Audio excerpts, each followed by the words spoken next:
Why, hello, chat. Do you know what day it is? Chat, are you aware of what day it is?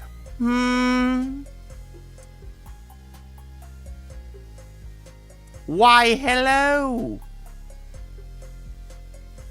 How are you?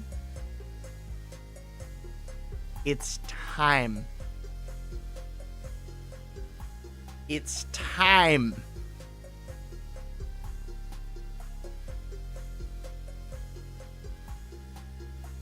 Oh yeah. Oh yeah. It's time, y'all. Waluigi's here. Oh, I'm accidentally also streaming in vertical. I don't want to do that. We're not doing that. There we go.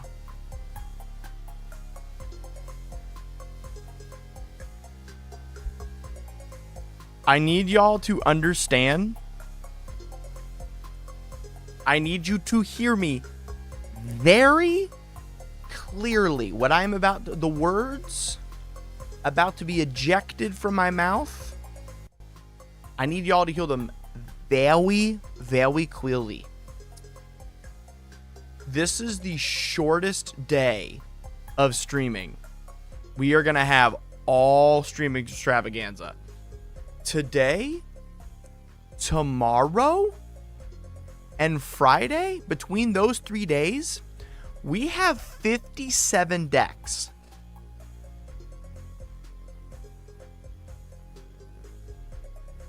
This is the shortest day.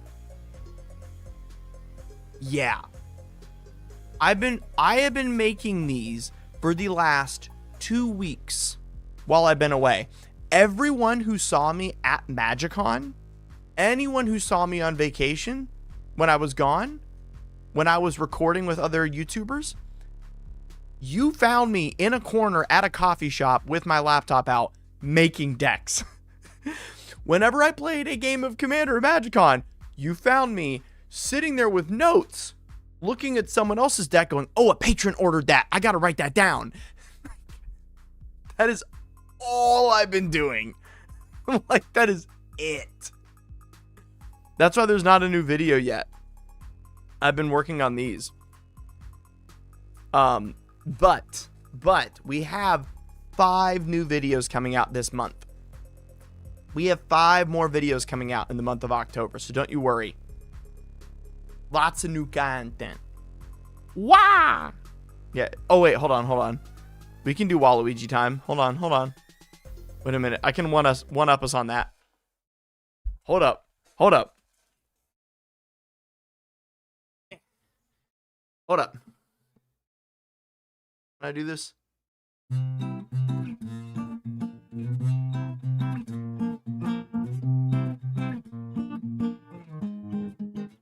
Wah!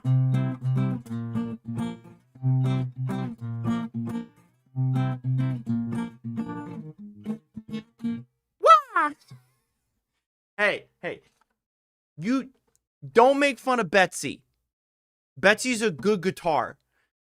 Sure, Betsy was found for $22 at a garage sale with a hole in her, but she sounds great. She sounds fantastic.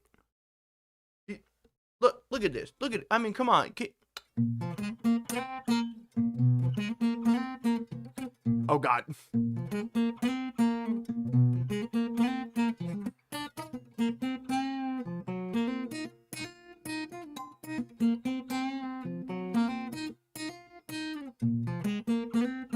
Come on. She sounds great. She's beautiful. Look at it. I obviously restored the guitar. I don't know what to do with that. I've left that alone. I'm not touching it.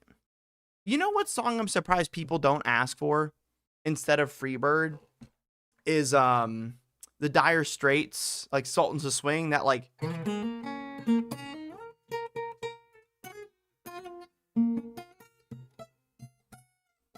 oh God, I can't play that in acoustic. I can play that in electric. I was like, wait a minute. I play this on electric. What's wrong with this? We're gonna have to do like a fun little like campy sing-along stream sometime. That'd be fun. Something real cute.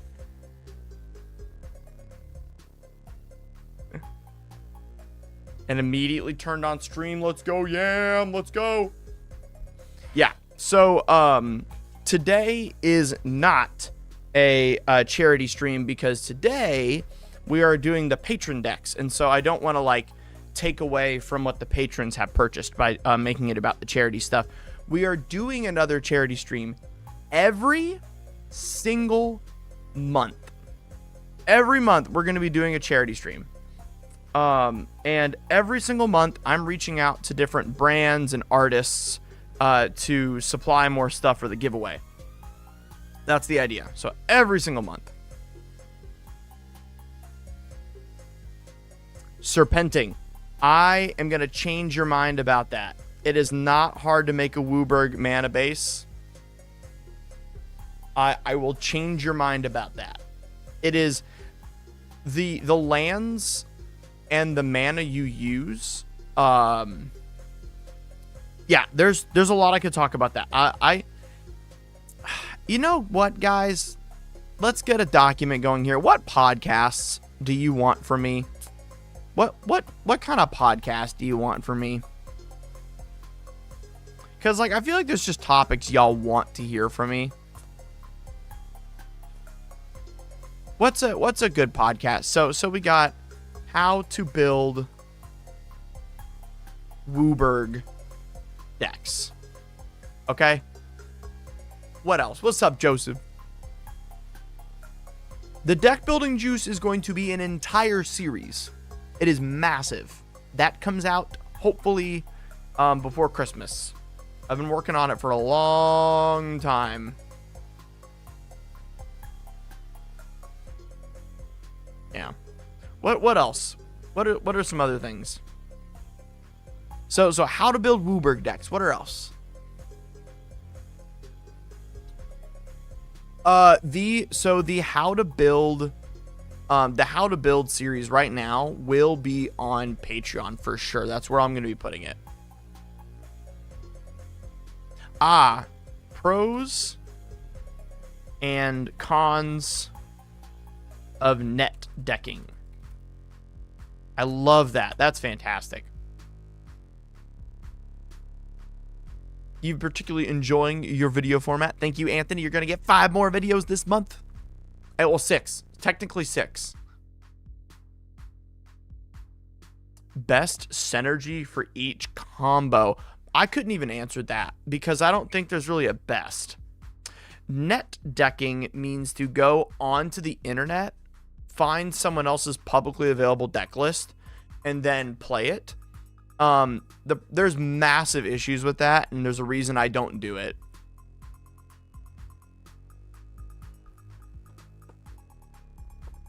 I don't think I'd really enjoy making like a how to play aristocrats thing because that's not the way my brain works. Ramp across brackets. If you want a ramp video, watch Rebels. Rebel has an incredible ramp video. How to develop a game plan. Okay. Okay.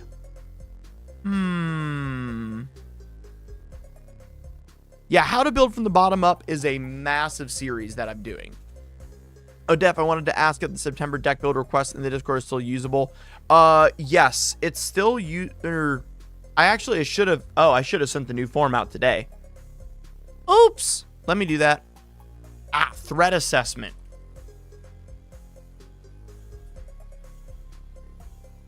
Oh, Oni. Are you talking about my boy from Ghost of Tsushima? Oh. I spent an entire dinner at MagicCon talking about that card. Legitimately. Like, we think it's hard lock bracket 4. We don't know if it can really be CEDH. But, yeah, Ghost of Tsushima is one of my favorite games of all time. How to come up with deck ideas. I got you. Yeah, Otterpire, Ghost of Tsushima, goated. No, if I already got it, you're fine. If I already got your deck request, you're good. I'll be switching over the deck requests over to October tonight. Yeah, the Kratos is awesome. Kratos is like the most red card I've ever seen in my life. So, all right, I'm going to clue y'all in here for a second. I'm going to clue y'all in. This is how I make decks. Like, this is how Def Cat's brain works. Is everyone ready? We ready for that? What is this? Start a Q&A. Answer viewer question. Oh, I didn't know I could do that. I got new things. YouTube gave me new things. Interesting. Okay, so. Oh, yeah, the Office Secret Lair. Yeah, same retro. Oh, my gosh. I really want to make a deck off that commander. Yeah. I get that. It's a very interesting commander. It's very exciting. But, guys, I need a hard press to tell you this. How do I, Def Cat, think of deck ideas? Like, what makes me build a deck? I was sitting at a Magicon, and I watched someone play Reanimator. There were 2 Reanimator players at the table. One was playing like hardcore mono black Keurig, like bracket 4 Reanimator. The other one was playing a Golgari Reanimator deck. And both of them just went and got Razaketh. Both of them tried to go get Villas. Both of them were trying to do funky stuff with, Protean Hulk. Both of them were saying, playing the exact same package of tutors and, buried alive combos, necro ooze. And I looked at that and I'm like,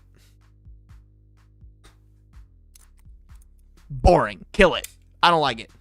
And so I was tired of like something I saw in Commander, and I went, well, I could do that better because I'm conceited or something. I don't know. But I was like, there has to be a better way. I didn't actually think that, by the way. I was joking. I just thought there's got to be a more fun way to play this strategy because Reanimator is so much fun. Like, it's so much fun, right? So I got home and I started looking through different ways to make Reanimator fair.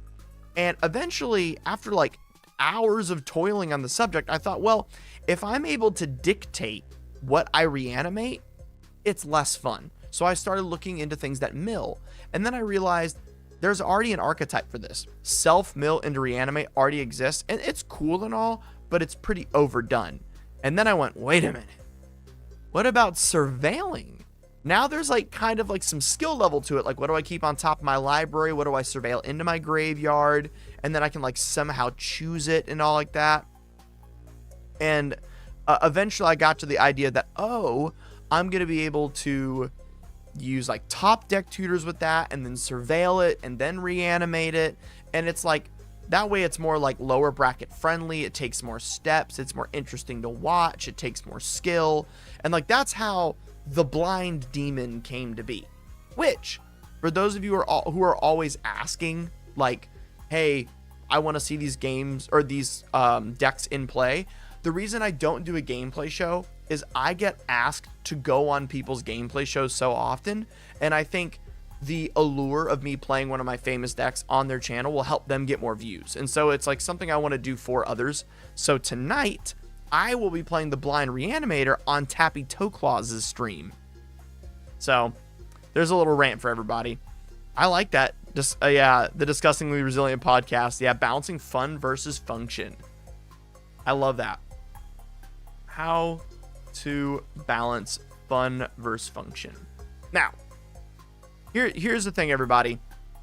I think I'm going to keep this podcast that we're talking about right now. I think I'm going to keep it locked behind Patreon and membership because my friends who do have podcasts, I feel like the view count on it makes them change what they want to talk about as well as what the comments end up saying. And I feel like if I keep the podcast within just my community, I'll be less tainted by public view of what to talk about. Like I'll be able to talk more about what I care about and it'll be better as a result. See, Blainable, that's something that that's putting the idea second from the motive. And I like putting my motive first. My motivation for a deck should always be because I found something fun. I'm not going to try to make something like fun that's already existing. I have something fun and I want to Nope, you're not late, Noritama. We're about to get started, everybody. Is everyone ready for the first deck? We're going to get the first deck started. Who ready? Who ready? Who ready for the first deck?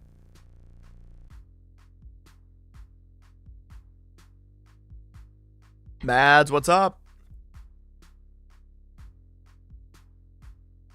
That's the thing is I do have a show coming out, and I would like to let everyone know. I want to let everyone know. We have received an extra $500 a month funding from Manapool to produce a show with all the largest deck building channels on YouTube.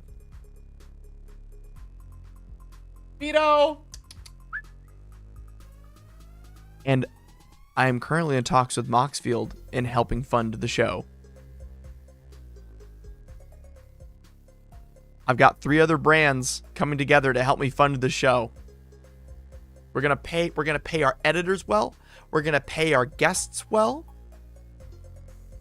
And it's not gonna be boring but gameplay. Y'all, we are doing something so freaking creative. And all the guests are a part of writing the video with me. The first guest is Quips and Guac as requested. Thank you.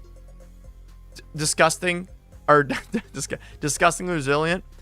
I just bought a bag of coffee this morning. Thank you very much. It was so expensive. I get the bougie stuff because I'm very bougie when it comes to coffee, so thank you. That just paid for a good fourth of the bag I bought this morning. What am I drinking? Oh, we're drinking out of a Waffle House mug today. The good old American Waffle House.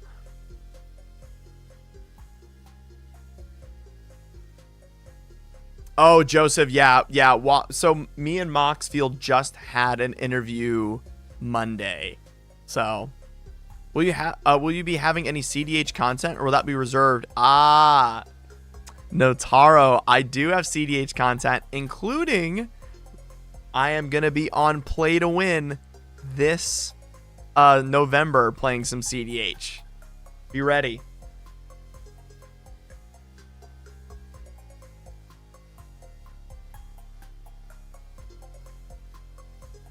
Yeah, Waffle House mugs are nicer. Yeah, absolutely. I love how insulated they are.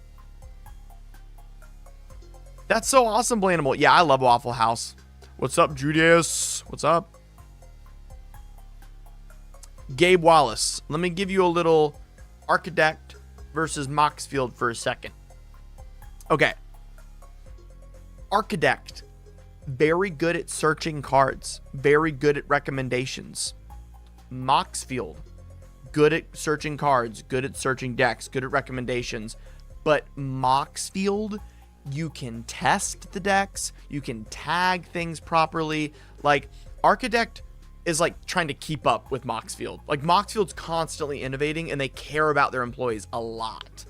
I really like Moxfield. Because I also just know them from a ground up as a company. Like, I know the owners, I know the employees, and they're all like treated very, very well. So that's why I love them. Yeah. Literally, you have Scryfall attached into it. It's amazing. All right, y'all. It's time. Oh, also, I'm going to be doing a Moxfield tutorial video later. There is so many amazing things about Moxfield people don't know. And it's a reason why I build decks so quickly and so efficiently.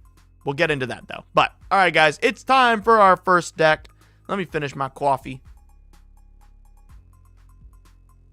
Oh, Earl Made. I had the Moxfield owners teach me about it more because I wanted to get better. It was amazing. I just got in a call with them and I was like, give me everything.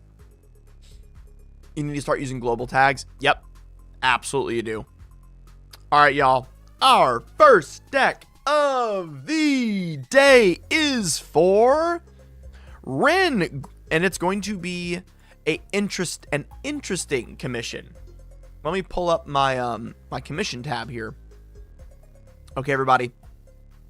Ren, You asked me for a Gyruda deck with a Grixis commander. Yeah. So that's what we're doing today. We're doing our first deck is a Gyruda deck with a Grixis commander. Let me change over what is currently being brewed. Whoops. Well, now you guys see how I make thumbnails. Have fun with that. All right, hold up. Open recent. Hold on, I need to find my art. There it is.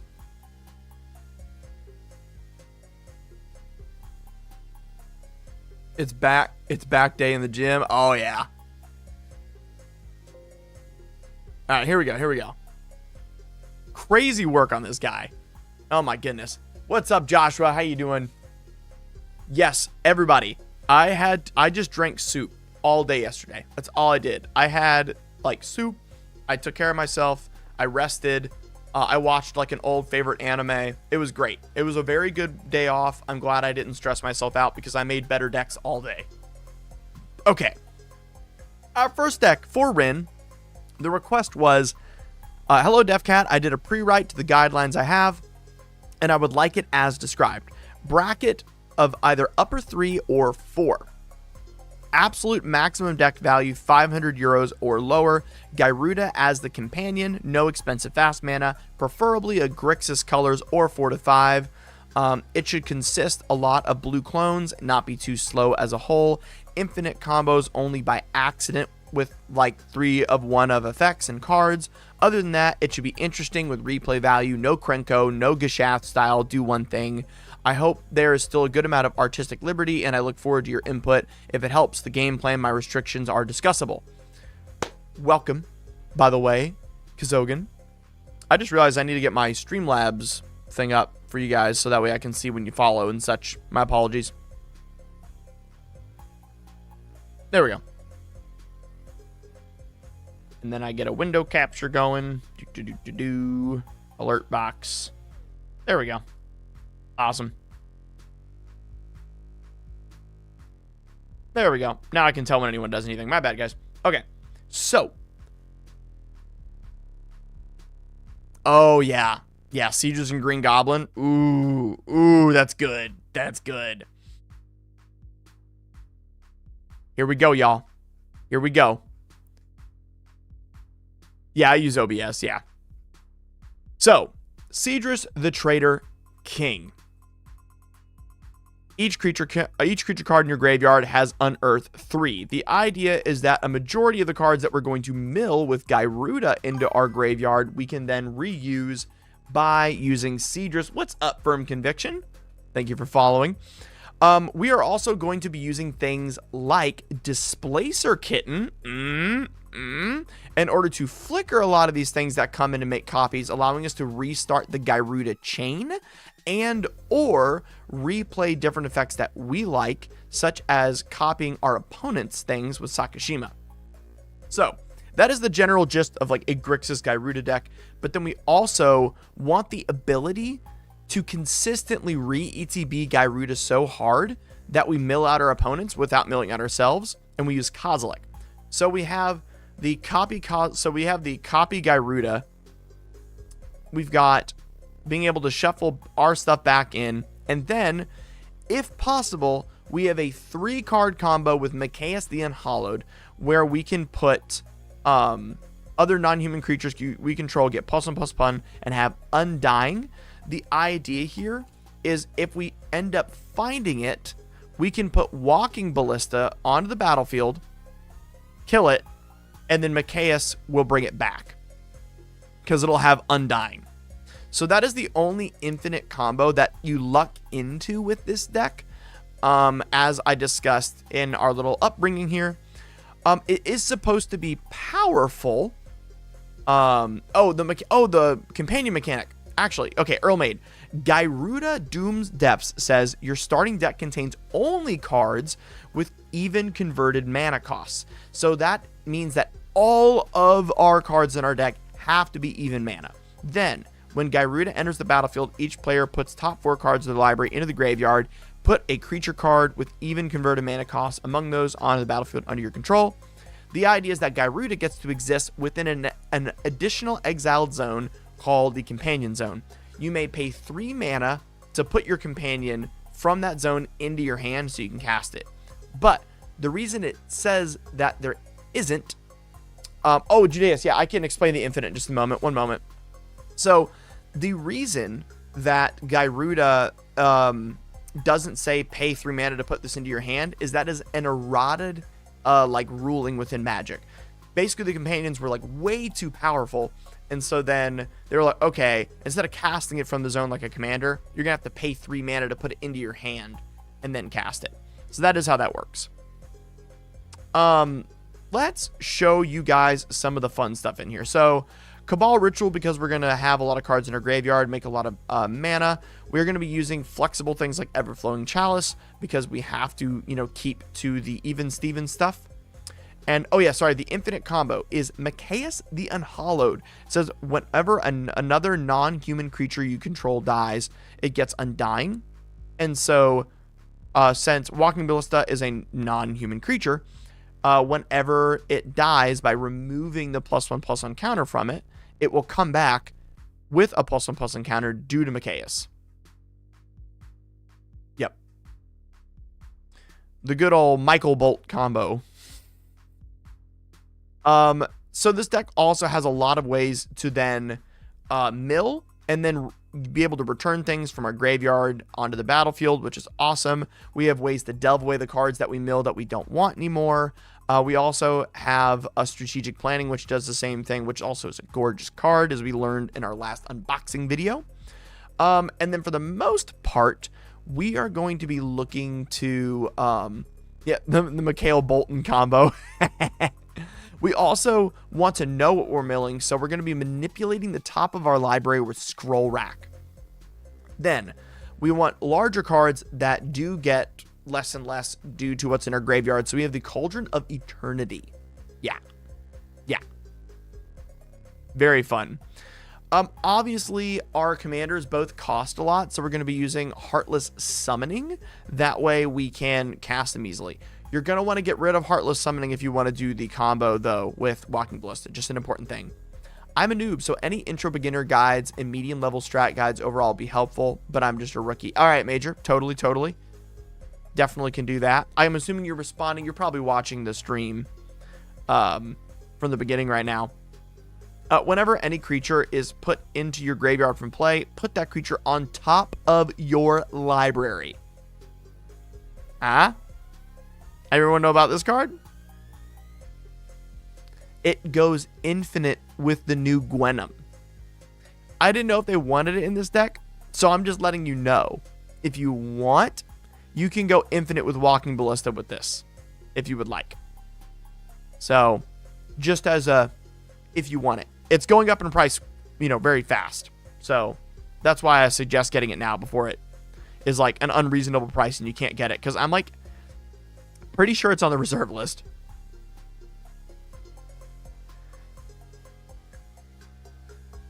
And then after that, I did try to shoe in one other thing into this deck, if you're all ready for this. So, obviously, we want to re-ETB our commanders. So, we have Thassa's, and then we also have Displacer Kitten. Super fun. Yeah, we did it. We broke Walking Ballista. Yeah, guys. That's actually hilarious. But we also intruded Calidus Assassin. You may have Calidus Assassin enter the battlefield tapped as a copy of any creature on the battlefield, except it has, when this creature enters the battlefield, destroy up to one other target creature with the same name as this creature. So, what's really fun with this one is you can continuously re-ETB it. It's not reserve list. Oh, good. Good to hear that. You can infinitely re-ETB this with some combos and destroy the rest of the table. Super fun. So, let's play test the deck. Let's play test, everybody. Oh, let me zoom out a little bit. Okay, there we go. Let's get into the play test, y'all. Let's do this. All right. No lander. Let's get our first one. All right. First one. We've got Reflecting Pool. Okay. Yeah, this is solid. I definitely keep this one. It doesn't have any mana acceleration though. And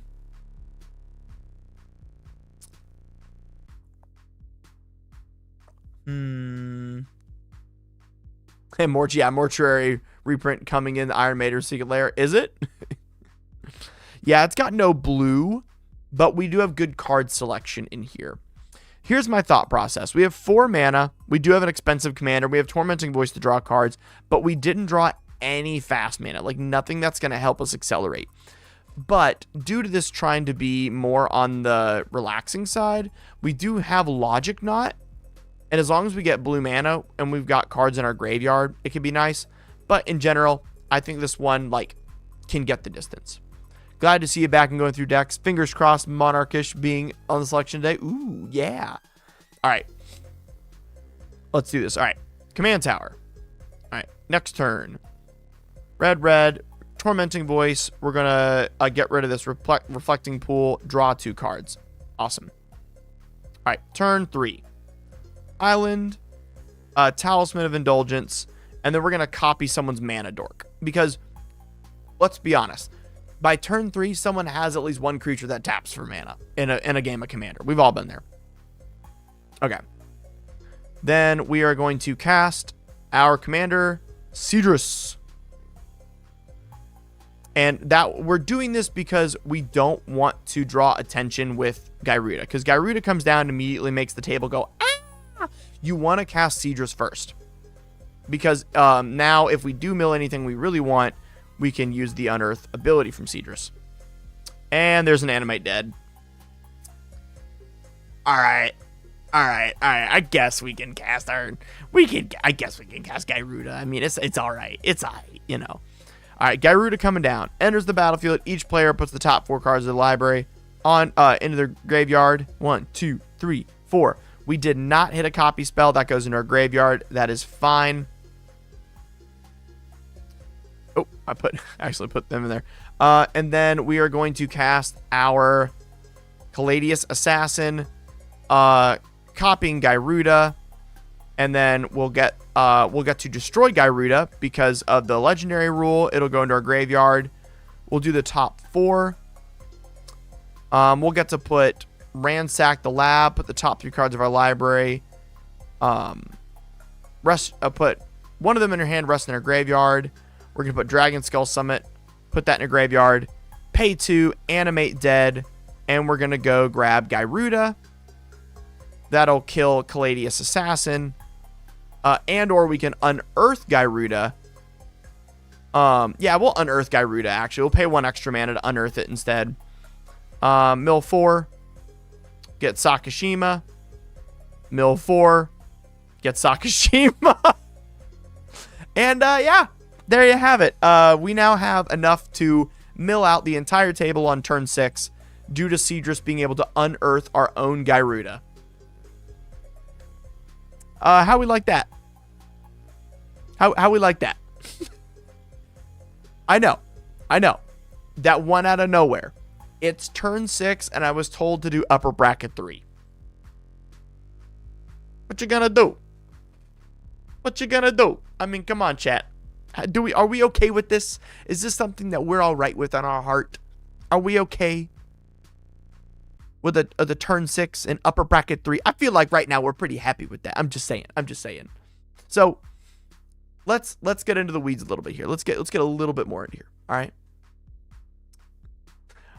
I've played against Gyruda clone decks before and it's absolutely nasty. Yeah, so this version of it, this isn't like, I'm going to put in every piece of fast mana ever built, and then I'm going to slam Gyruda as fast as possible.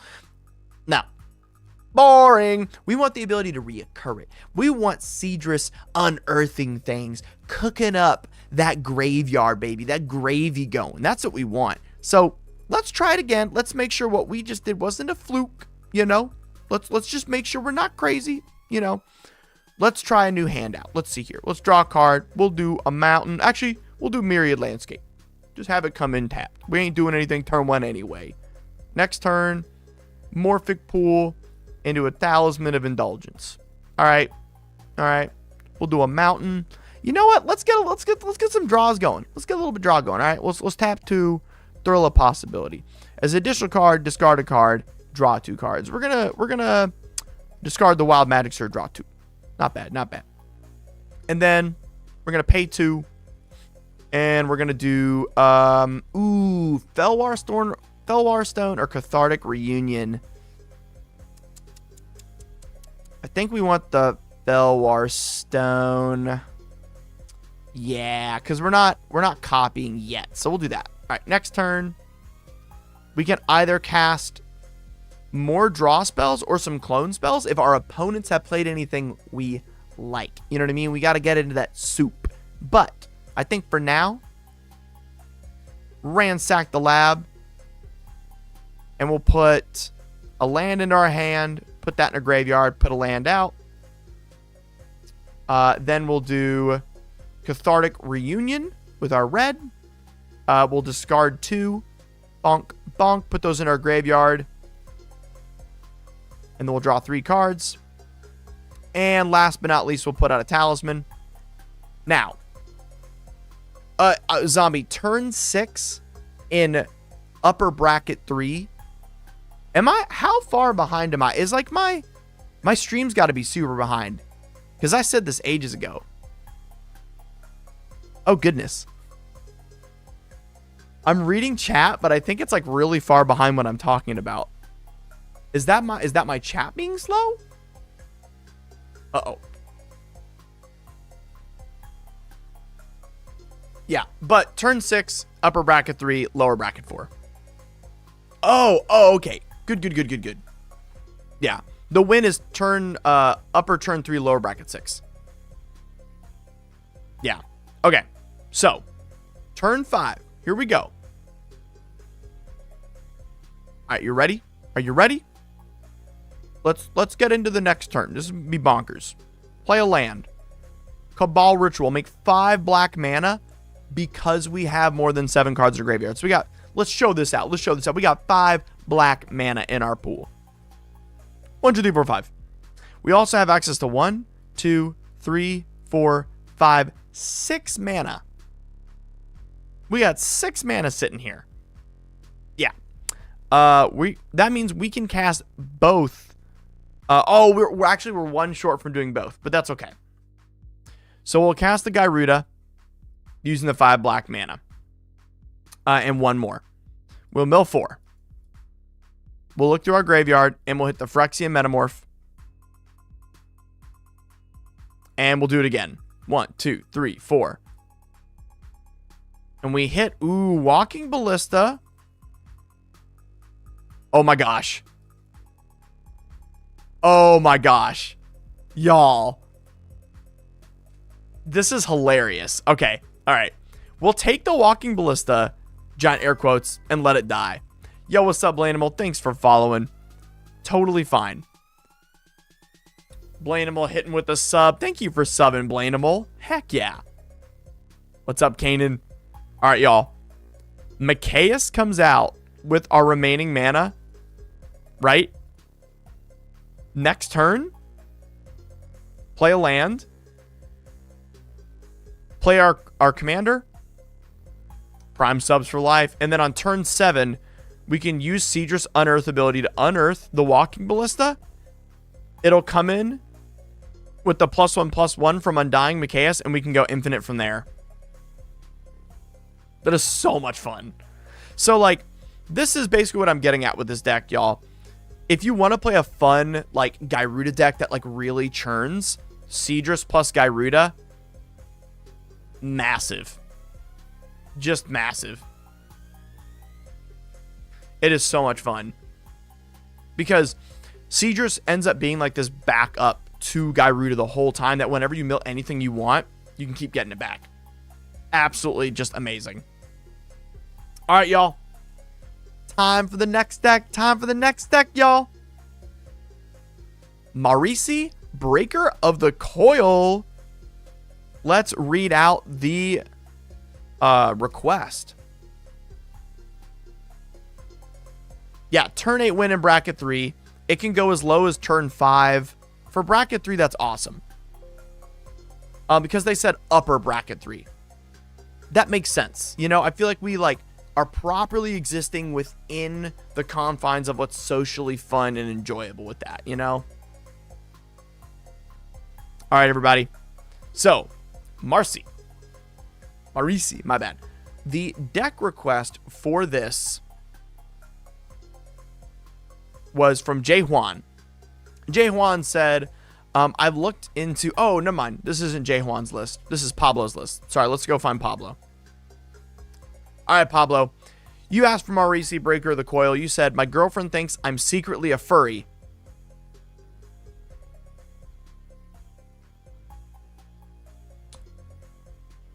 How do I say this? Haha.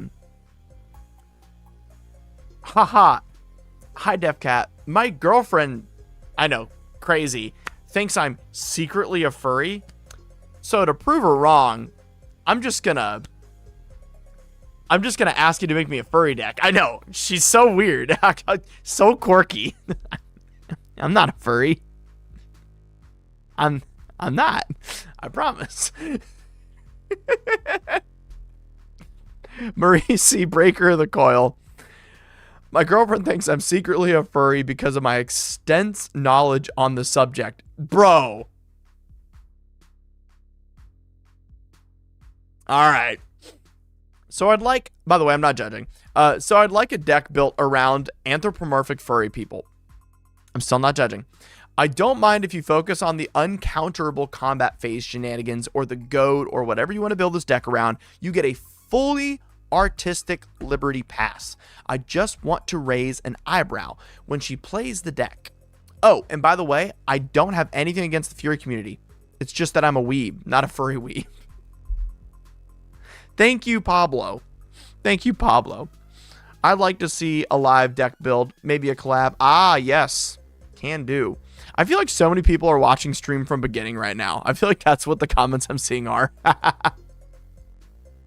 All right, y'all. So, the budget for this deck is $4 billion, but it is also supposed to be bracket 3, so I didn't go crazy. Here we go. Here we go, y'all. The first thing in this deck, we're going to be playing the good of Johnnies. We got the 4 good of Johnnies. So, a Johnny Inspiring Leader. You gain 2 life and put 2+1/+1 counters on top of one target creature, and -3 is exile a creature. This is a Johnny. Again, more +1/+1 counters, more +1/+1 counters, and guess what? More +1/+1 counters. Very fun. The reason we like doing that is we are also going to be living into what our commander does. Whenever a creature you control deals combat damage to a player, goad each creature that player controls. Everybody, let's start a count. How many creatures did I put that are completely unblockable in this deck? 1, 2, 3, 4, 5, 6, 7, 8, 9, 10, 11. Is that 11? Yeah, 11. Okay. We got 11. We have 11 completely unblockable creatures in this deck. Because I don't know if you knew this, white has a lot of unblockable creatures in it. A lot. And then, of course, we're getting a little furry up in here. We got Duskana the Rage Mother as the backup commander to this deck. Because we do, in fact, have a lot of creatures less than 2/2 power. Or at 2/2. So I wanted to put that in the deck. So that means we're going to be attacking in, we're going to be goading everyone's things, and we're going to be putting +1/+1/+1s on all of those creatures using our Ajani's for our Marisi, like getting into it kind of thing.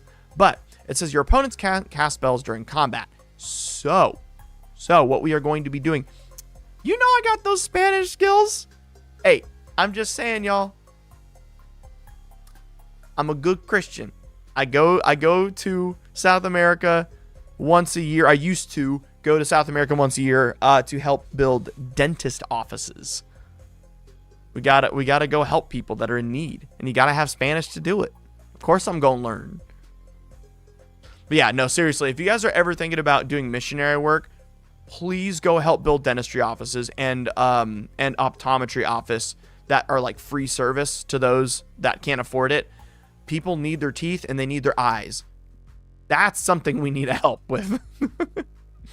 If you're ever thinking about missionary work, go help fix people's teeth and eyes. That will change their life. Your chat has lag. Yeah, exactly. I'm so confused. All right. Maybe let me redo my my chat. Hold on.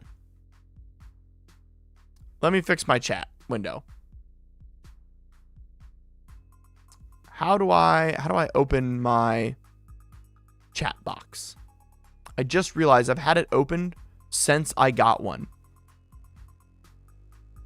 Oh, it's loading. Loading. You can see my... Oh, there we go. There we go. Friend of mine went to Africa. Please stand by. Yep. True story. A friend of mine went to Africa on a mission trip and was asked to perform a circumcision. I don't doubt that at all, because I bet they also had like a misconception of what that is on some way. The return of the chat box.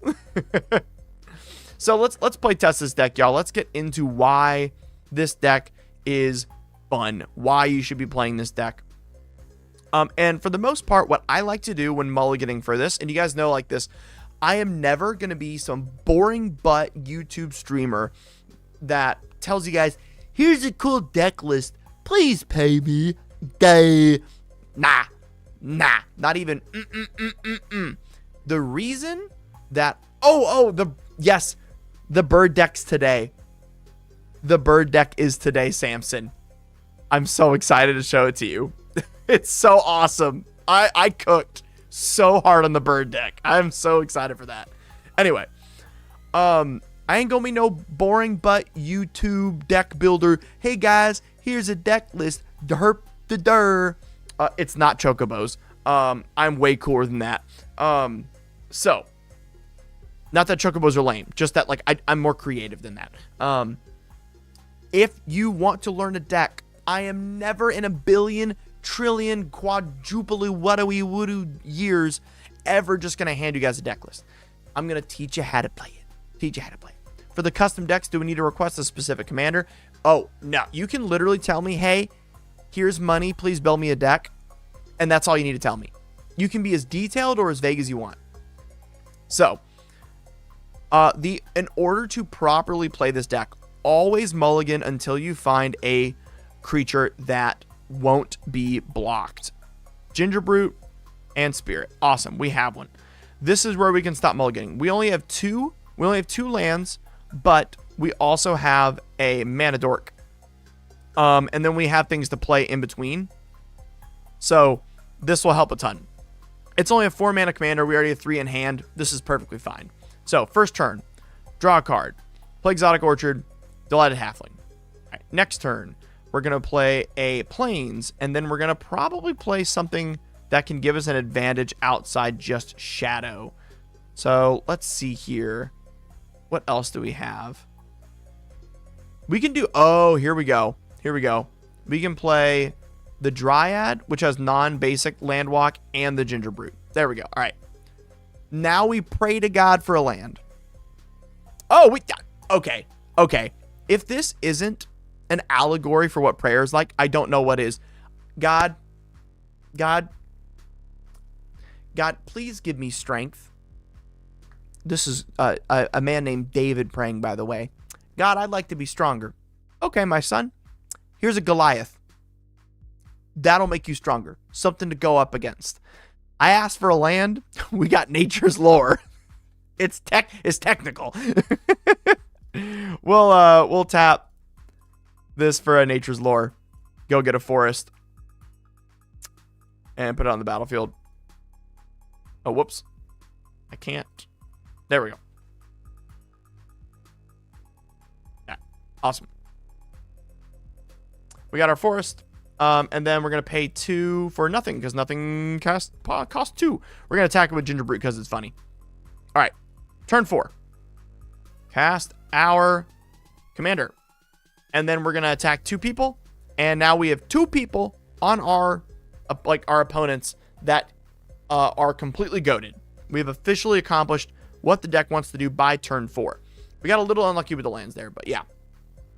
I've been gone for a few weeks right now. We're back to DefCat's custom Mox field so we can stack decks. Ah, yes, of course. Yes, guys, it's time to stack decks. Let me hit this reset button. You see this? Boop. Boop. Now, Let's see how well I can stack this very randomized deck. All right, we got 1 land. Nope, let's mulligan. Land. Ooh, the Torchic. Ooh, with an unblockable. Ooh. Ooh. Oh, do we have a play every turn? Oh, we do. That's pretty good. That's pretty good. And then we have the... Which land is this one? Is this the one I can shock in?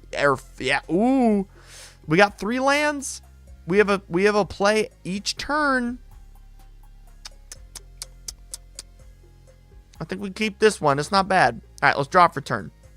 We're going to go land into Torchic. Awesome. And then we're going to go bolt this into Arcane Signet, into another shadow creature. And then we're going to shock this in Sacred Foundry for Marcy. Turn 3, we've goated 2 players already. Turn 4, ooh, play a land. Oh, that's disgusting. Oh, that's disgusting. Oh, I don't even know what... They're both amazing plays. Do we want Vengeful Ancestor, which says, whenever it attacks, go target creature, and then whenever go to creature attacks, deals 1 damage to its controller? Or do we want Furnace of Wrath?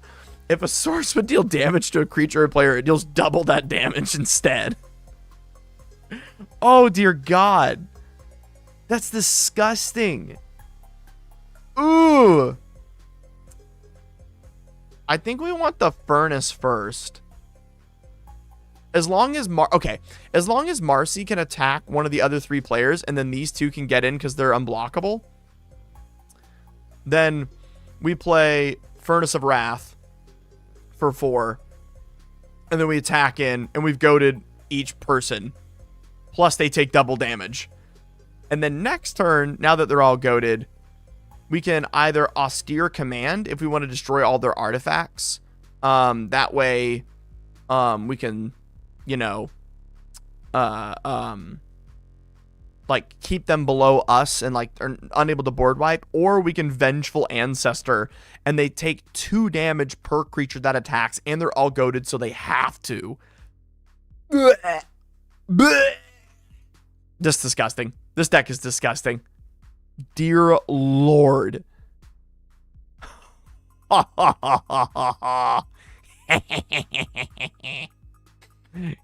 That's what I like to do, y'all. This is how I like to play this game. I love this. Wait, is Furnace a cheaper Gretorious Violence? Yes, yeah, it can affect Planeswalkers 2 Earl Made. Yeah. Nasty, just nasty. So yeah. You know, Death Cat.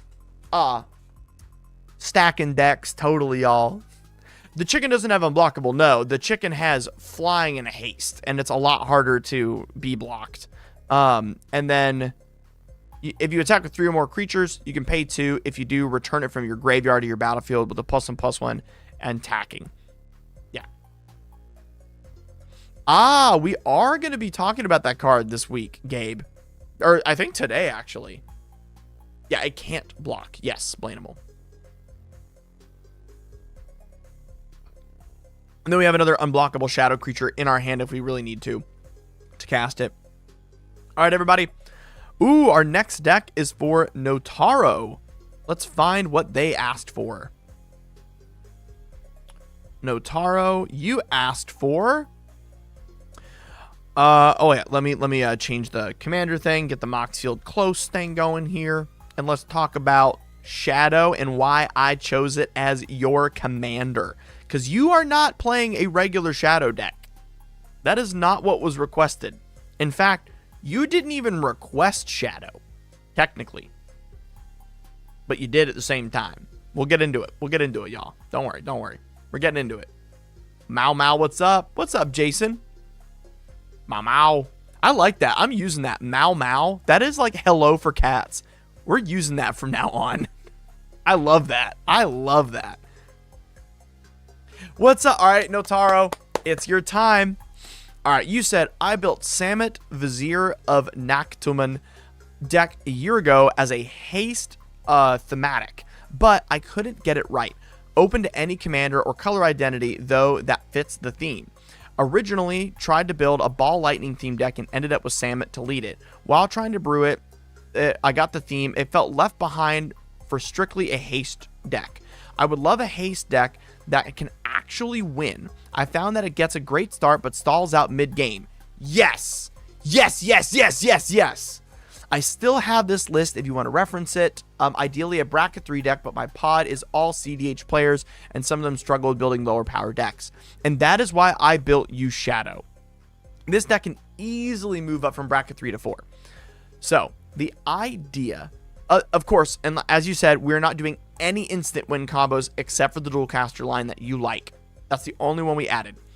So, Shadow the Hedgehog. This card says each spell you cast a split second if you cast it with artifact mana. That is just a nice, fun little extra caveat for this deck. That's normally what people build around with Shadow. We're building around the first line. Whenever Shadow the Hedgehog or another creature you control with flash or haste dies, draw a card. Our entire deck is a bunch of hasty, flashy creatures, or gives our creatures haste. And the idea is we're going to be board wiping our own creatures with Blasphemous Act, Massacre, Languish, Blasphemous Edict, Toxic Deluge, sacking it with Calling the Weak, Deadly Dispute, Flare of Denial, Village Rites, you name it. We're going to be sacking these things. Oh, I should put Infernal Plunge in here. Is it not in here? It should be in here. We're putting Infernal Plunge in this deck. I just realized that. Infernal Plunge deserves to be in this deck. We're at 99 cards. That works perfect. Infernal Plunge. Okay. We're going to sack our own creatures, allowing us to draw cards through Shadow. And then, if your friends play a lot of board wipes, you just get to sit there and go, cool, yeah, I'll draw 5 cards. Mau mau, mofo. Mau mau. Easy peasy. So whenever your friends try to blow you out, the mid game, or you run out of steam and your friends are getting farther ahead of you, hit the red button. Blast Act. Blast Act. Fuzzy, I do like Guild Artisan. That is a good idea for this deck. That is a good one. The idea here is that whenever you are playing things like this, if your friends are doing some they're getting a little BSy, they're playing combo, they're basically playing bracket 4, slot in Revel and Riches. Win the game when you got 10 treasures, because you're going to make a lot of treasures in this deck. And then you know what? Why not? Add in Knuckles too. If your friends are going to win out of nowhere, you should win out of nowhere. But these cards can be put in via the sideboard instead of actually playing them in your main deck, depending on what your friends are playing. So, let's see how a deck like this plays. So, oh God, what a hand. Yo, this hand is cracked. What? It doesn't have creatures yet. It doesn't have card draw, but you've got an insane way to... Oh my gosh. Yeah, we got to try this hand out. I got to show you how nasty this is. All right, Bloodstained Mire. And we're going to go get Blood Crypt. Oops. Hold on, let me... All right. Bloodstained Mire, Blood Crypt. All right. So, yeah, Streamer Luck. And then next turn, we can do Badlands. And then if we have gotten anything, we would have been able to have the mana for it. So it's a turn 3, right, Shadow, attack. Into probably Mana Confluence. That's fine. We don't have any treasures yet. And then we can put out Zorn. Now, at this point, if any of our friends do any BS or do something crazy, let's say someone on turn 4 casts a Demonic Tutor, we're gonna sack Shadow the Hedgehog, and then cast Flare. We're gonna copy their Demonic Tutor, and then we're gonna be able to go get anything else we want. Because you said your friends play a lot of CDH, I'm gonna assume someone on turn 4 is gonna cast a Tutor, and you can go get anything you want in your deck. I'm gonna say you're gonna want to go get Cavern Hoarder Dragon. That's what we're gonna get. So Cavern Hoarder Dragon says, A spell costs X less to cast, where X is the greatest number of artifacts your opponents control, and then whenever it deals combat damage to a player, you create a treasure token. Your friends play a lot of CDH. They probably got, I'm going to guess like 4, you know? I'm going to say 4 artifacts on the battlefield. So this costs what? 5 mana to play. That's fine. So we'll play that. Cast the Cavern Hoarder. Attack in, because it's got Flying Trample Haste. Make 4 treasures. Instead, you make 8 because of Zorn. So now we have 8 treasures. I'm going to add a counter to represent how many we got. And then we're going to cast our commander. I should have put it in command zone. 4/6. And we're going to remove all the... Yeah, we'll remove all that. And now we have 2 treasures up.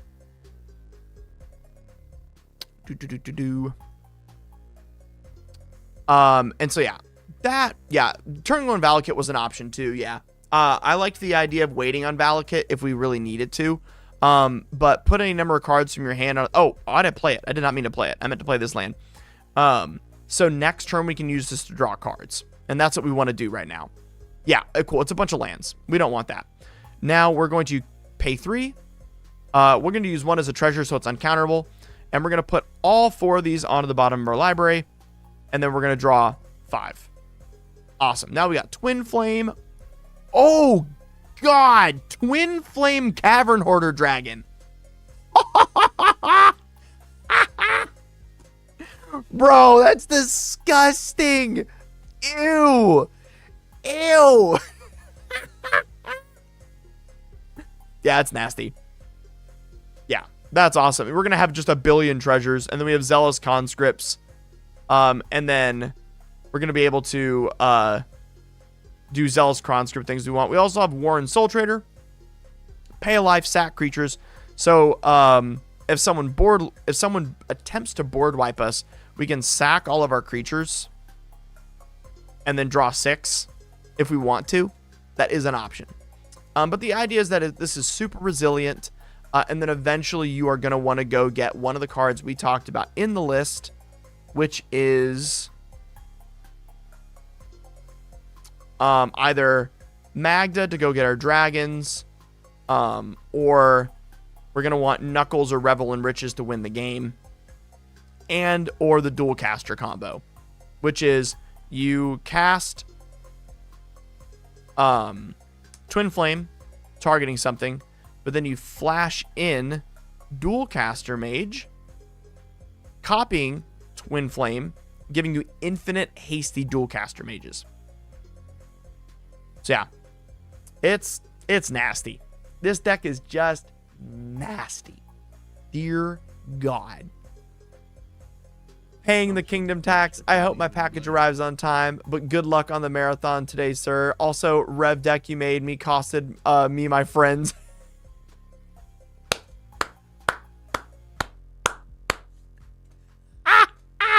Rather play on Rainbow Road. Wacky, that's hilarious. Oh my goodness. I love that saying. I'm using that. I'm glad you like it. I'm glad you like it. Thank you guys so much. I'm glad you're enjoying the marathon. Thank you, thank you, thank you. All right, everybody. Time for the next deck. Time for our next deck. Let's get into this. We're going to be talking about Urtet, Remnant of Memnarch. Let's get into this one. What did it cost you? Everything. Love the theme. Never thought of running board wipes myself as the bounce back engine. Yeah, exactly. Because your friends are going to get board wiped, but you're going to get board wiped and draw 5 cards. Pretty nice. All right, y'all. We're talking about Urtet. This is for Kasakai. Kasakai?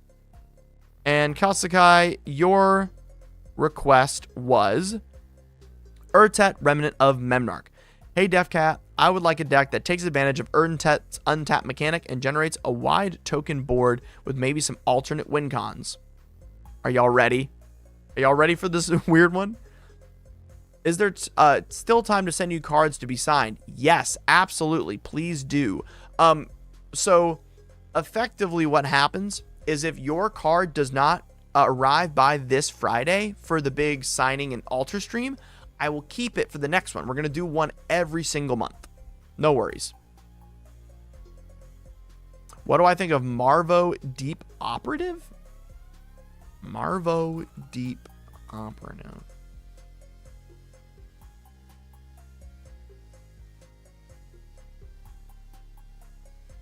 Huh. Oh, I've seen that. Very fun. Very fun.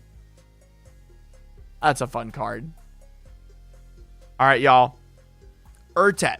The request. Again, let's read this again. Hey, DevCat, I would like a deck that takes advantage of Urtet's untap mechanic and generates a wide token board with maybe some alternate win cons. Excited to see what you cook up. All right. First all, alternate win con. Are y'all ready? Y'all ready? Enduring Vitality plus Nagila.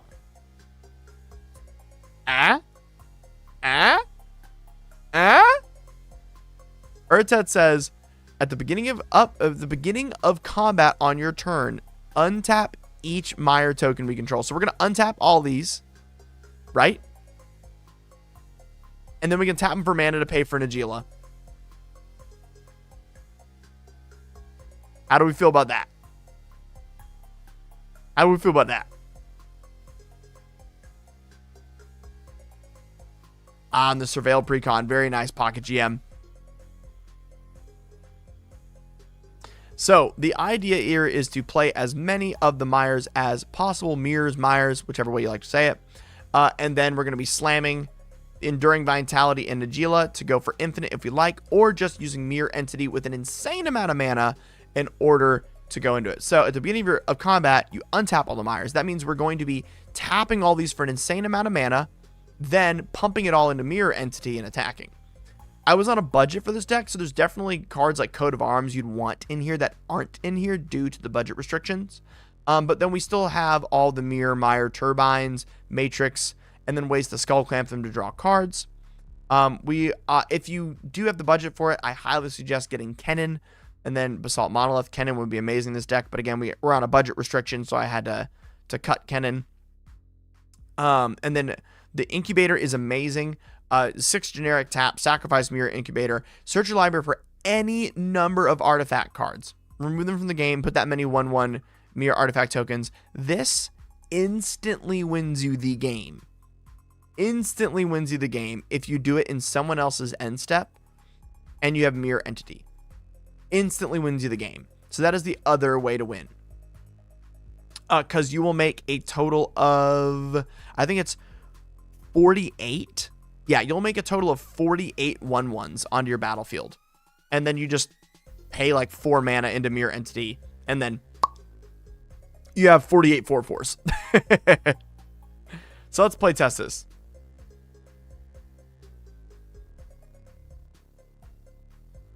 Let's go into it. Okay. 1, 2, 3, 4, 5, 6. We have 5 lands with Clock of Omens. And what? And a random mirror in our I don't know if we need that much land. 2 lands. 1 mirror. Boring hands. Come on. Alright. How many lands? We only have 2. Alright, 2 lands plus 2 mirror. Oh yeah, this is great. We can go down to 6 for this. This is really good. Okay. So we have 2 lands. We have 2 castables. Oh, 3 castable because we'll have we can cast the entire. Oh my gosh. Oh, this is good. Ooh, and we can make the Mecha Titan. All right, this is sick. All right, we'll put that to the bottom of our library. This is a great hand to keep. I'm excited about this hand. Hey, apologies to barge in, but have I missed a Marchesa Dealer of Death deck in the last couple days? Chuzix, if you're in the Discord, remind me of that, and I will look for you. Be happy to make sure that you didn't. 100%. Oh, another video idea, Earlmate. I'd love to see how you organize your physical collection. That is also a video I am making. Mostly because I'm currently reorganizing my entire collection. And that's why it's in the making and not already made. All right. We'll draw our first card. We'll play an island and we will pass. Next turn, we're going to play Blackbone Verge into Silver Mirror. Actually, oh, sorry. Turn 1, we played Mire Scalper. All right, turn 3. Cave into Genesis Chamber. It says, whenever a non-token creature enters the battlefield, if Genesis Chamber was untapped, create that. Oh, okay. So we misplayed that, actually. We misplayed this. We should have played this first. Okay. So we'll play this time, and then we'll make the 1/1. Awesome. Very cool. Very cool. How's it going? What's up, Philip? Good to see you. What chat am I allowed to do that? Oh, just ping me in any chat, Chuzix. Doesn't matter. We're chill. Turn 4. Cast our commander. Make another 1/1. Boop. This is good. And then we can tap 2 for Mecha Titan Core. Beginning of combat, that'll untap this creature. And we'll attack in for 3 on turn 4 here. Okay. Next turn. Time to get wild. It's time to get wild. Oh, do we only have access to 6 mana? Dang it. I thought we were going to have a 7 mana. Dang it. We only have 1 that taps for mana. Shoot. I think, I want to play the Mire Battlefield first, but I'm fine playing the Mecha Titan. That's chill. So we're going to pay 5. We're going to sack the our commander, 2 of our tokens, and this Mire. And we're going to exile, and we're going to make our 10/10 Mecha Titan. Boop. And then we're going to get 10 mana because we're going to get, it's got Vigilance, Flying Trample, and Haste, and Lifelink. Gain 10 life. And it's got Vigilance, so it doesn't even tap. Next turn, we will pay 5 for our commander. Bonk. Make a 1/1. Oh, actually, we make 2 1/1s because technically this is a... Oh, it's a token creature. Never mind. So we don't make 2, just the 1. That's pretty sick. Yeah. That's a pretty fun one. Ooh. Okay, there's a lot we could do here. I think the best thing is to just cast Tempered Steel, give everything +2/+2, and start smacking in, honestly. But yeah, Mecha Titan is a great one in this deck. And we do have Saheeli, so we can start scrying and drawing as well. Because you may tap an untapped artifact you control if you do draw a card.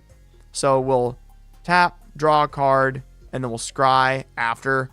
We need the land, so we will draw it. And then we can put it out. And then next turn, we're going to be able to slam Mire Enforcer or Battlethopter. Oh, we could have done Mirror Enforcer last turn. I'm dumb. Mirror Enforcer came out last turn. Then we're going to do the Mire Battle. And we'll make a bunch of 1/1 Mires when it comes out. Mirrors, Mires. Yeah, I'd say bracket 3, turn 8. This is pretty acceptable. This board state's kind of insane. And they're all +2/+2 right now. I'd say we're happy with this on turn 8. I need y'all's opinions. Are we happy with this on turn 8? I think we're pretty happy with this on turn 8. Because I think we should do this again and show you how much faster this deck can go. As well as how much cooler this deck can be. Alright, what do we got? 3 lands. 2 mirrors. Okay, okay. Okay, with a Basalt Monolith. Ooh, and a Brutaclad. Okay. Okay. Well, here's the thing, KV. We were representing 49 power on that board. What you just saw was 49 power. All of those 1/1s have +2/+2. At turn 8, that's game ending. 100%. And we've been gaining 10 life a turn by smacking him with the Titan. So bracket 3, turn 8. Yeah, that'll end a game. That'll definitely end a game. Yeah, the +2/+2 is massive. Oh, wait, no, not 49. We had 50. Sorry. We had 53. I forgot to talk the commander, and the other one gets +2/+2 as well. This one's I'm okay with this. I'm okay with this hand. Let's do it. Let's try this hand. It's just okay. Land, pass. land, mirror that makes mana. Land, commander. Land,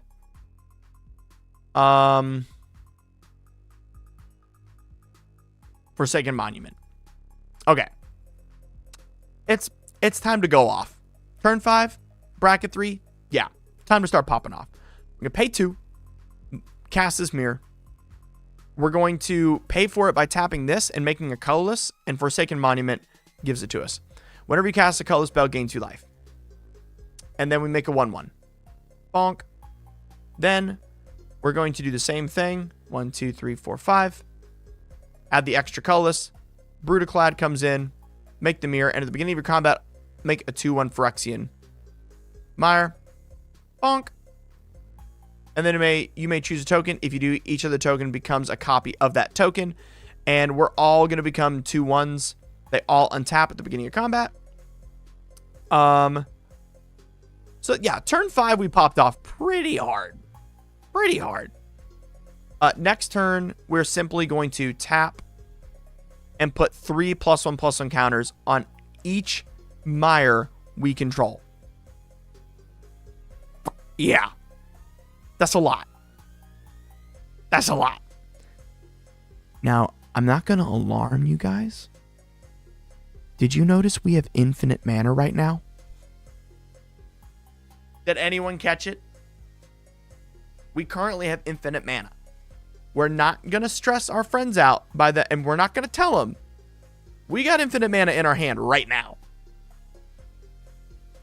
Basalt Monolith will tap for 4 due to Forsaken Monument. Untap, make infinite. But we're going to hold it because right now the infinite mana don't do anything right now. But we know. We know.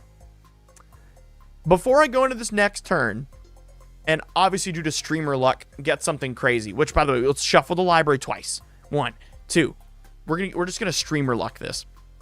Before I do this, guys, if you're enjoying the stream, if you want a deck made by me, go to the Patreon. It's about to get a massive upgrade this month. Patreon's about to go bonkers. If you want to support my show, make sure to subscribe, like this stream we're on. It's time for the last turn. It's time for the last turn. Let's do this. Next turn. Look at that streamer luck. We got a land. We'll put 3 +1/+1 counters on each. Again, we now have put 9 plus. That dude, Scott, thank you so much for subscribing. Welcome to the Kitty Committee. Thank you, thank you, thank you. We are now going to put +9/+9 on all of our creatures in turn, and a swing in for 9, 18. Oh, wait, they have actual 2. They have actual power. So that's 11, 22, 33. What? 30 or 44, 55, 66. We have 77 damage on turn 7. Chat, are we happy with 77 damage on turn 7? Are we okay with that? And back up infinite mana in interaction. How do we feel? I'm feeling pretty good about that. It's time for the next deck, y'all. Ooh, it's Jay Juan's Calamax deck up next. Ooh. Now, if some of y'all were playing during COVID, you'll know this deck. You'll know this deck. It was a house. A brick house. It was also my wife's first commander. So I know a lot about this deck. Let's get into the deck request. Jay Juan, what did you ask me when I built this deck for you? What was your request? Jay Juan, you said, I've looked into, or sorry, let me get like a reader voice up. Hold on. Dear DevCat, I wanted to look into Calamax and Xenagos, but I'm not sure if they are what I'm looking for. I don't know what they aren't either, so I am totally open to whatever you think is a good way to go about this. But I need to make you understand, this is to be Volibear. I want to theme a deck around being Volibear from League of Legends. I really want a deck that makes me feel like I'm playing Volibear. I'm a Volibear main that has gotten just into Magic this past year. I do not care about winning. I want to be a problem. I want to be the king of Value Town, an absolute raid boss and drain tank that has a potential to do a lot of damage and heal myself back up when everyone is trying to cut me down. I want to be the story of the night, but I don't care if the story ends in a W. I would prefer that this is a bracket 3 or 4, but I really just want something super fun that feels like the bear, and I am open to absolutely anything.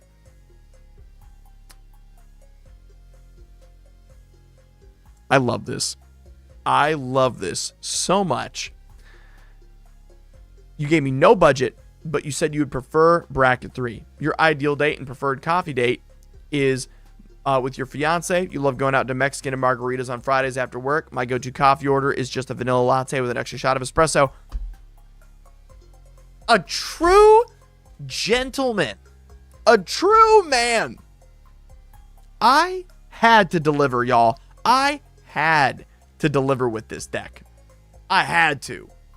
Welcome to Calamax the Stormsire. Whenever you cast your first instant spell each turn, if Calamax Stormsire is tapped, copy that spell. You may choose a new target for the copy. Whenever you copy an instant spell, put a +1/+1 counter on Calamax. We are going to be kings of Value Town this game. We are going to be casting so many things and copying it for it. Because it says, whenever you cast your first instant spell each turn, we're going to copy it. So let's look at what we're copying. We're going to copy Berserk. Target creature gains +X/+L till end of turn where X is its power. You are going to one-shot people by double berserking for 1 mana. You may not win the game, but one of your friends is going to see Volibear in the distance, and then it's going to grow twice its size, and then right before it hits him, it's going to go twice its size again. It's like you're ultimately Volibear. Like, think if Volibear ulted twice. That's this card. Now, we got to read a comment, y'all. I see a new commenter. Valerini Cheese. Hey, Def Cat. Newer sub. But all my stuff for my sticker cube just came in. I'm so excited for the idea. Can we get a round of applause for a new sticker cube member? Valerini Cheese, welcome to the sticker community. We're happy to have you. Every MagicCon, we meet and we show off our sticker cubes. We just did our first one at Atlanta. If you ever go to MagicCon, we will be doing that. Look out for it. We are also going to be copying things like Crop Rotation to go grab 2 lands, as well as Harrow. Where's Harrow? There it is, Harrow. So you'll sack a land and then go get 4 lands from your deck. Memo, how have I been? I had to take the day off because I did get sick yesterday. I sound probably like a little stuffy today, but I'm doing much better, as you can tell. Much, much, much better. King of Value Town? Let's take 2 extra turns. Yeah. So, another thing is we like mana. So we're going to be playing cards like Frantic Search and Snap, which say once they've been played, you get to untap lands. Very, very, very, very, very helpful. I just realized I didn't put Snap in. That's why there's 99 cards. Let me fix that. And things like Unexpected Windfall. You'll discard 1 card, draw 4, create 4 treasures. Yeah. Are we happy with that? Seems pretty decent. It's decent. I'm just saying. I also wanted to make sure you could play in bracket 4, so we've included all the fun fast mana, and then we have an infinite with Isochron Scepter and Dramatic Reversal. This will allow you to infinitely untap and tap Calamax, doing infinite copies. Yeah. So this is Yurlock. No, the Yurlock deck has not been missed. I'm going to make sure I turn off Discord notifications. Sorry about that, guys. I just realized I still had that on. I don't want to make y'all think your Discord's blowing up. For those who would like, by the way, who have seen my demon deck, I'm going to be playing it tonight on stream with Tappy Toe Claws.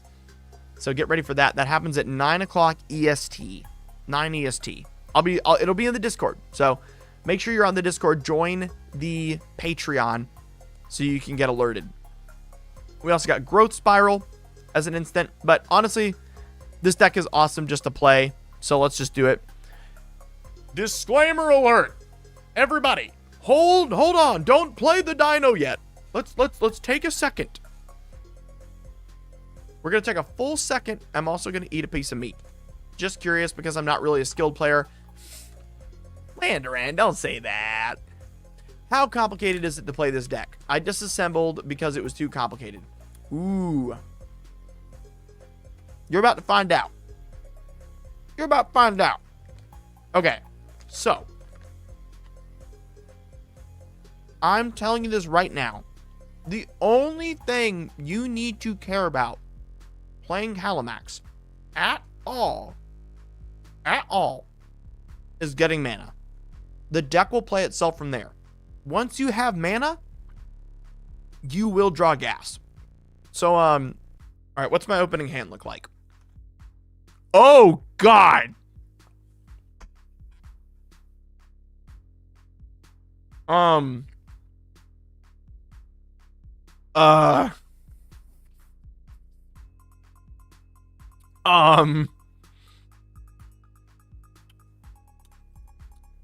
This isn't legal. This shouldn't be legal. I shouldn't have this much power. All right. Let's put it to the test. Land. Soul Ring. Belwar Stone. Bird of Paradise. Yep. Okay. We could technically cultivate, but I'm just going to do the birds because I don't want to waste the Mana Vault mana. Turn 2 Calamax?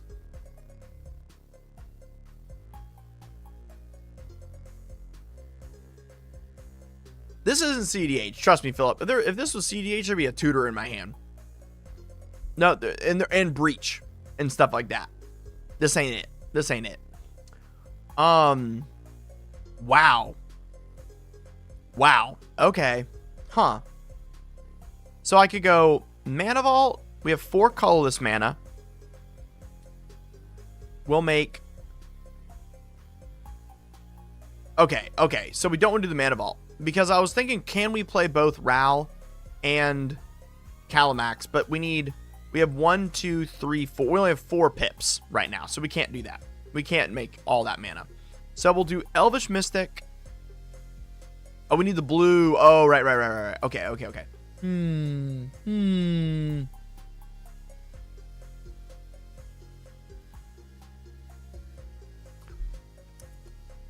This is complicated because of all the pips we need. So we have to tap this for blue. That's definitely happening. And then we can make... Yeah, we can't make double green, so we can't play the Elvish Mystic this turn. That's fine. That's fine. So the play here is to go Soul Ring, Mana Vault, tap for green, cultivate. Now we have 2 colorless left over. The cultivate is going to go get us an island. Oh, I forgot to put basics in here. Okay. These are an island and a forest. I have to fix that. My bad. I forgot to put the basics in the deck. Okay. And then that's tapped. That's in our hand. We play that. We can then Rite of Flame. Green, blue. Oh, we don't even need a Rite of Flame. Calamax and the Elvish Mystic. There we go. All right, that's how we do it. That's tapped from now on. And then we're going to play out Ral. And then we're going to scry 1. It's an Arid Maze, so we're going to put that to the bottom of our library. How do I do that? Bottom of the library. Okay, cool. Attack him with Calamax. And then we're going to tap for 4. And we're going to Force of Vigor. And it's going to get copied. So we're going to be able to destroy 4 artifacts or enchantments of our opponents. And just absolutely destroy them. And we're going to do 1 damage to a target opponent. Cool. Okay. Next turn. Now we can either protect ourselves, whatever we like to do. We're going to scry with Ral. Grape Shot. Oh. It's not bad. If we need to get things off the board, we'd keep it, but I don't think we need to. We're looking for the win right now. Put that to the bottom. Attack in, and now we're going to be able to double Fierce Guardianship whenever we want to. And we've got the Rite of Flame for next turn. Next turn, Arcane Signet. Okay, we have a Signet. We're going to scry with Ral. Command Tower, we're going to put that to the bottom of our library. Attack in, and then we've got ways to make sure our friends don't win with Fierce. And we have Rite of Flame. Next turn, oh man, we're drawing butt. We're drawing butt. Bottom of library, play a land, same thing. Next turn, scry, Wilderness Reclamation. Oh man, I think this is the first time we've bricked in this deck, or in this stream. What are we? We're 5 decks in and we got our first brick. It happens. It happens. We never know when it's going to strike us. Let's hit it again. Let's hit it again. Let's see what we got. Ooh, Grape Shot. Okay. Okay, some Lithium. Okay. Okay. Okay. Only 2 lands with a Mox Diamond's a little meh. So we're gonna pass on this one. We're gonna pass on this one. Oh god, that's a lot of mana. Woof. Oh, we're definitely keeping this. Alright. City of Brass. Soul Ring. Arcane Signet. Lotus Petal. Talisman of Impulse.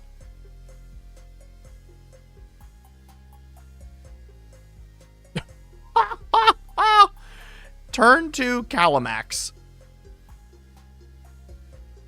Okay. Okay. Okay. Archmage Emeritus. Attack. Jeez Louise. Oh my lord. We only have 6 mana? Only. I'd say at this point we're going to pay 3 for Twinning Staff. Attacking with Calamax. And then we're going to cast Cultivate. And then we're going to draw a card because of Archmage Emeritus. And then we're going to go grab 2 lands. 2 random lands. Oh, that actually need to tap. Because as I said, I need to fix and put the basics in here that I forgot to. Just grab those and shuffle. One goes in a hand, one's on the battlefield tap. Play a land for turn. Boop, boop, boop, boop, boop. Awesome. Awesome. I guess instead of Twinning Staff, we could have played Rashmi there. So we can do that. Because after the fact. Cool. Next turn. Oh, Lord have mercy. This is going to go nuts. Okay. We attack him with Calamax. And then we are going to pay 3 for Twinning Staff. Oh, wow. And then we're set up for... Oh, my goodness. We are 1 mana short. We are 1 mana short. From casting Nexus of Fate here. But Rashmi's about to trigger. So something insane might be happening. Whenever you cast your first spell each turn, reveal the top card of your library. If it's a non-land card, you can cast it for free. If not, you reveal it and put it in your hand. We might get the land we need here and go infinite. Or not completely infinite, but pretty close. Hey, we got it. Arid Mesa. Go grab a land from our deck. Oh my gosh. Ha ha. That's disgusting. That's disgusting. 1, 2, 3, 4, 5, 6, 7. Nexus of Fate. We make a copy of it. Right, y'all? Because of Calamax, it is an instant. It is an instant. Where's a copy?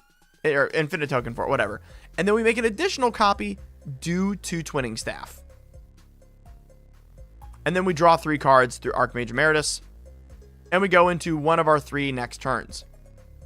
And then Nexus of Fate gets shuffled into our deck. Alright. Our first extra turn. Veyron.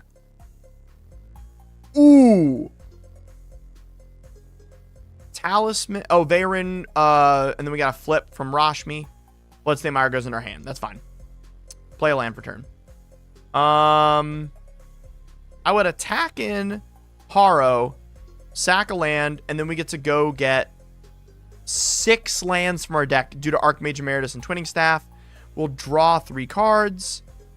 And we got Mystical Tutor. And we can go infinite. We can go grab whatchamacallit. We can go grab Nexus of Fate and go infinite now. So much fun. Yeah, this is a really fun bracket 4 list. It's a very, very, very, very fun bracket 4 list that can go off the rails very quickly. Oh my goodness. Jay Juan, I hope you enjoy your deck. That was a blast to make. Super fun. I love that commander.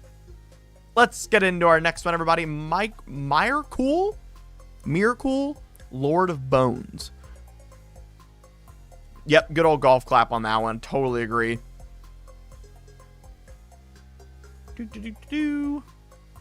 Add it as our currently being brewed commander. Save. There we go. All right, everybody. This one's a new one. This one's a bit new. This one is for Flubsy. Chuzix, thank you so much for subscribing to the channel. Welcome to the Kitty Committee. Chuzix, are you ready to watch this? You be subbing. I know you ready.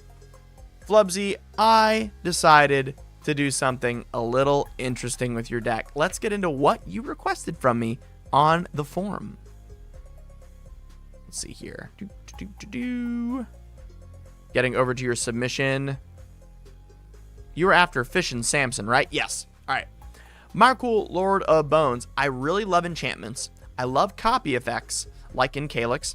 Graveyard recursion, more like cheating if we're talking about Miracle. Paying with life and switching life totals. So, you want me to go nuts, 500 euro. You want a doubling season, anointed procession, parallel lives, and fairy protection in your deck.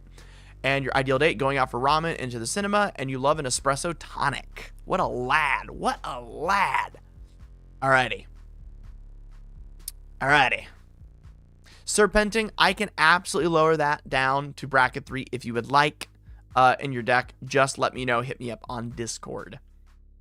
So, it says, as long as your life total is less than or equal to half your starting life total, it gets indestructible.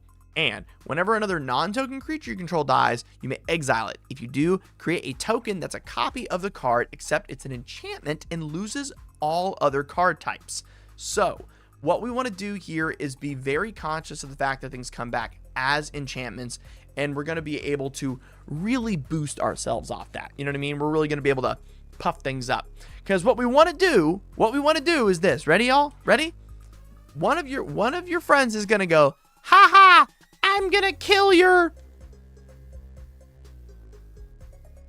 Seedborn Muse. Ha ha ha.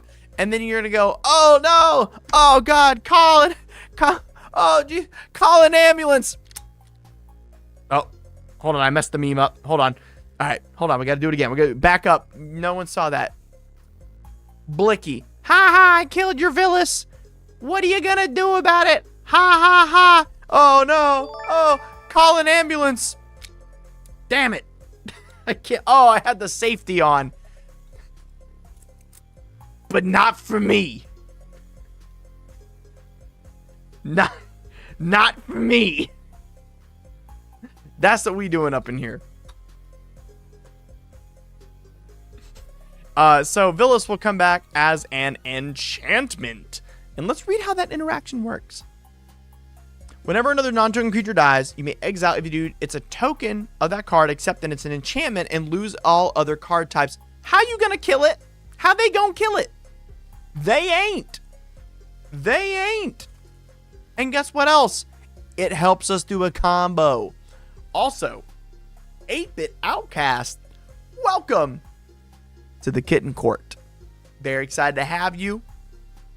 Obviously, all of us here know 8-Bit Outcast. Amazing submissions. We love 8-Bit Outcast submissions.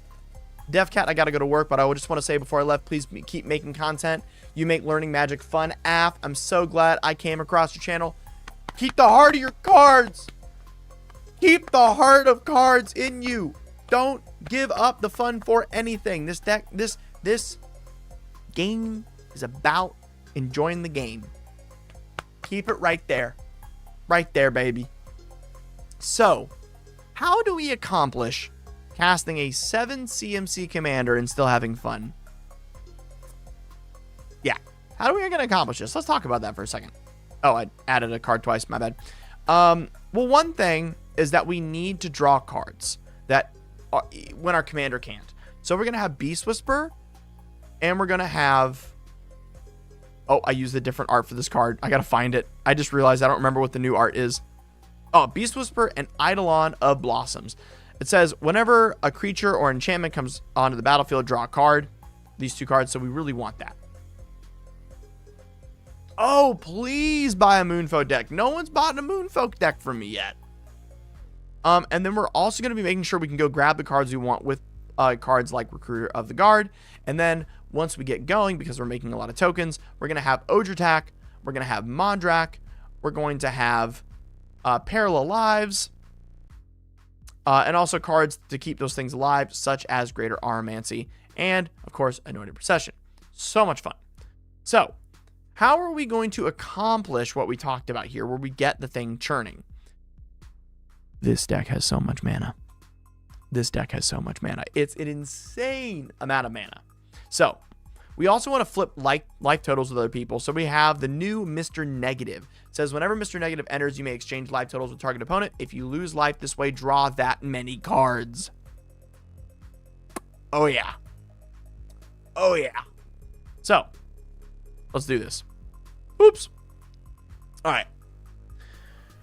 We are going to want to find 1,000,000%. 1,000,000,000%. We want to find at least one mana dork, no matter what. That is pertinent to this. But there are other things other than mana dorks that give us card selection and advances, such as Phyrexian Tower, being able to sack things like Viserys here. Pretty great. So right now, this hand represents enough mana to really go for it, considering we'll probably draw two lands before turn 5 when we would like to cast this. But we really, really want mana dorks, so and or ramp. So we got one piece of ramp, and we got one thing that draws us cards, and then we've got 5 lands. This is actually a pretty good hand because we're going to be able to cast this on turn 3 and then start casting our creatures. So this is a pretty decent hand. So we'll draw for turn, play a land, draw for turn, play a land, Nature's Lore, go put a forest from our library onto the battlefield. Boop. And we'll go to next turn. Okay. So now we're going to be able to go land for Beast Whisper. Awesome. For the most part, Sir Trekkie, what is up? Are you today? I don't think so. I'm pretty sure you're tomorrow. I'm like 99% sure you're tomorrow. So Beast Whisper says whenever a creature comes in onto the battlefield, draw a card. So that's awesome. We can't cast 2 this turn, but we can if we cast Recruiter of the Guard. So Recruiter of the Guard will come down, we'll draw a card, and then we're going to be able to go search for a creature card with toughness 2 or less, and we're going to go find another creature that we can cast this turn. It can be any color. I am going to go grab a mana dork. Bonk. We're going to cast it, and we're going to draw a card due to Beast Whisper. Awesome. All right, turn 5. We are at 5 mana currently, or 6 mana including this. So normally we'd cast our commander by now, but we're a little bit behind, but not for a bad reason. But we can if we cast this Soul Ring. I think right now we have enough awesome stuff to do in our hand. We should wait to cast our commander till next turn. So we're going to cast the Soul Ring, Elves of Deep Shadow, draw. Braid's Arisen Nightmare, draw. Sanctum Weaver, draw. And I think this is a way better board state for next turn. Because now, when we actually get our commander out on turn 6, the shenanigans can begin. So next turn, Temple Garden.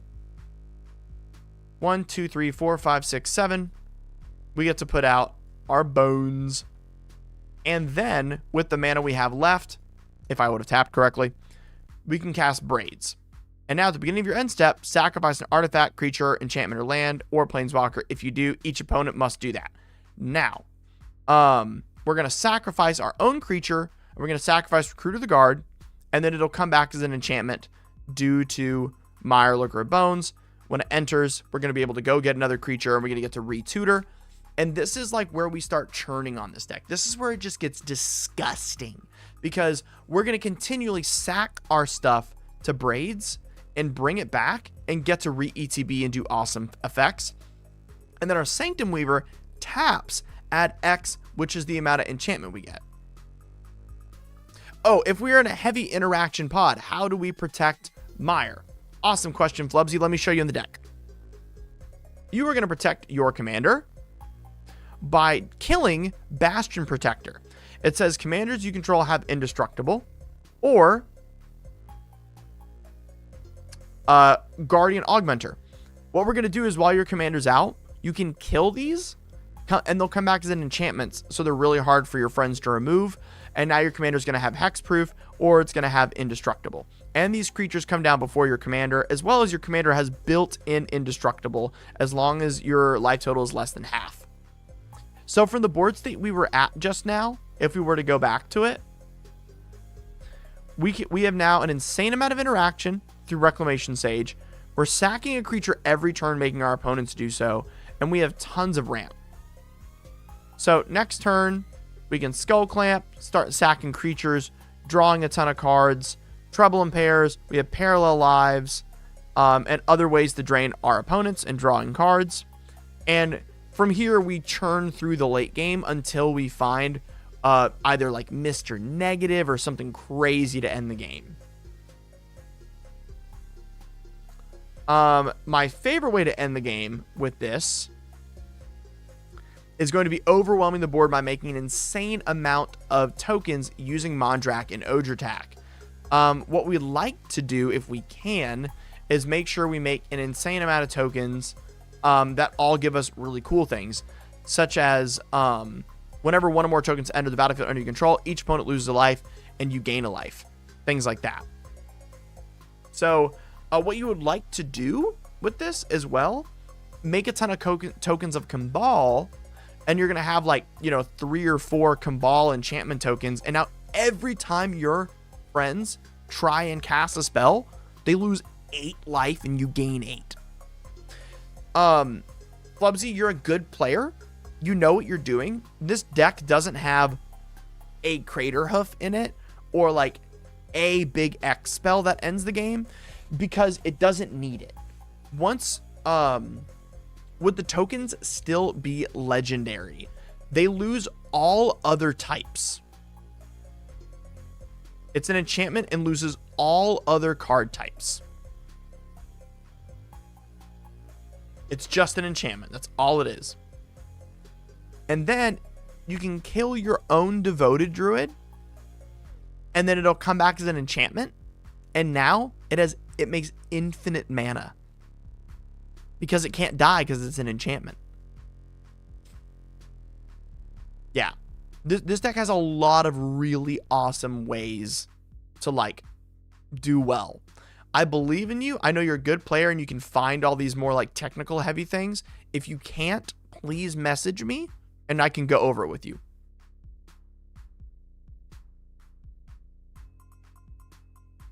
Let's check that. Let's check the ruling on that. Does Mirecool, Lord of Bones, remove legendary?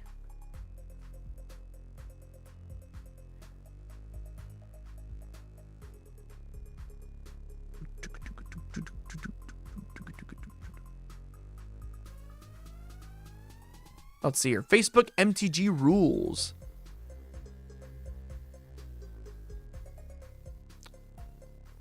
It does not. It does not remove legendary. So we need to add Hall of Mirrors to this deck. 100%. Because that's too much fun to pass up on at all. Because originally, the types of things I was talking about making copies of aren't legendary. So it'll be really good to do so. So Hall of Mirrors is definitely a need for this deck. Like, absolutely. Oh, especially, oh my gosh, Midnight Reaper with a bunch of clones. Oh, you're going to draw so many cards. It's disgusting. It is disgusting. Oh, I wish Seedborn Muse copying mate actually worked. That would be where you get like 4 or 5 Seedborn Muses, and like there'd be like a trigger on the stack to untap. That'd be awesome. What's up, Mads? All right, y'all, we're back. We're gonna, ooh, it's the sliver deck for fish. I know a lot of you are really excited about this. I've heard a lot of people asking for a sliver. Like, they're like, when is someone gonna do a sliver deck? It finally happened. Now, I did something very unique with this sliver deck. So, and they asked for something unique as well. Let me read what they asked. All right.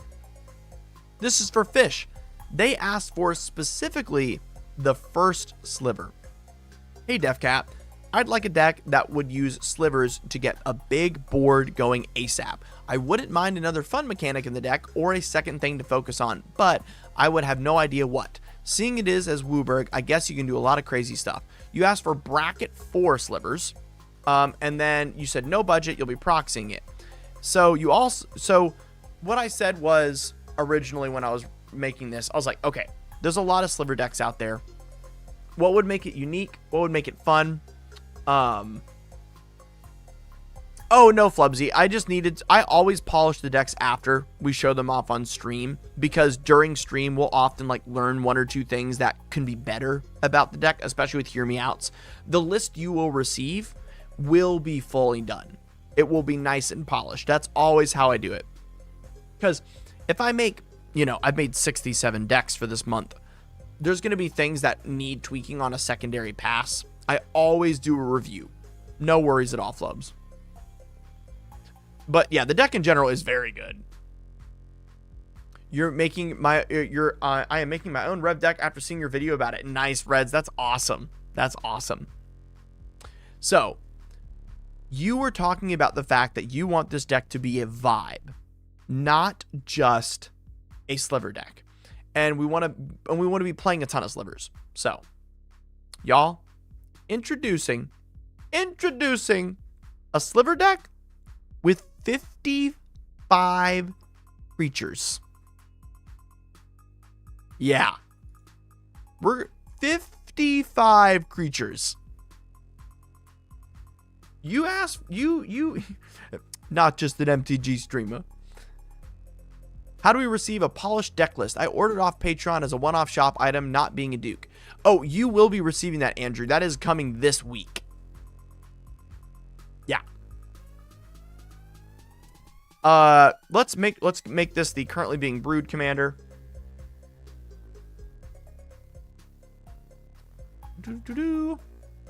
Save. Okay. Good. So, everybody. I was told to make a vibe list. There's a reason I haven't shown what's next on the screen here. I'm going to let you guys see it. We're going to zoom out a little bit too so you guys can see this. Anyone notice anything? Anyone noticing anything? Huh? Anyone notice nothing? Let's see who gets it first.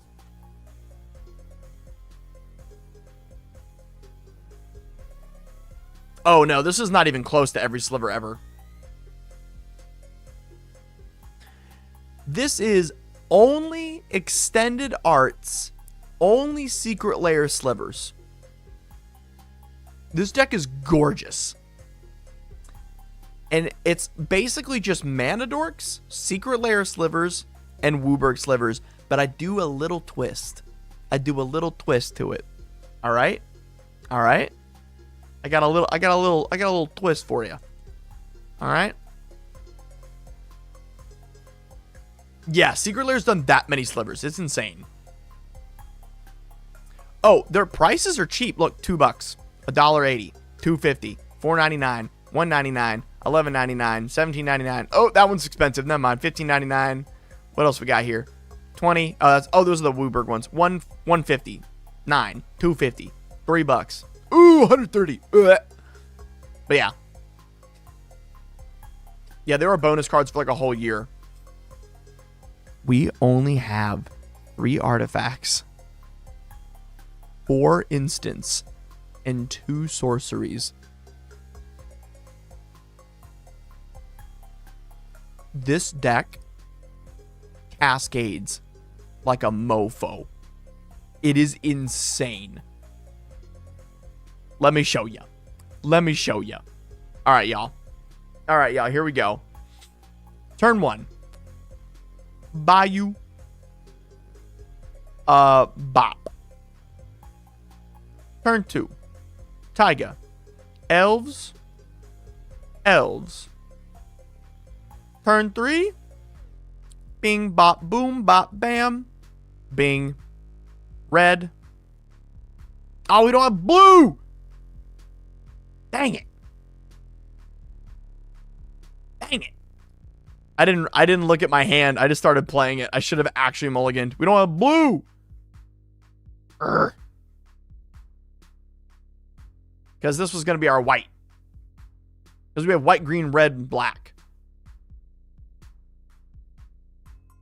All right, Miracle Streamer off the top. Y'all ready? Miracle Streamer off the top. Boop. Dang it. All right.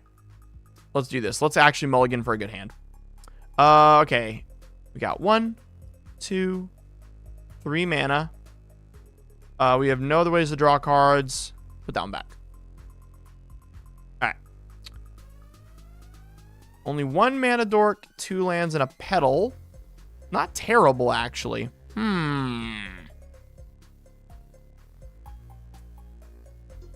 The turn 4 first sliver. I was feeling turn 3. I'm feeling turn 3. I think we can get there. All right. I'm down to 5.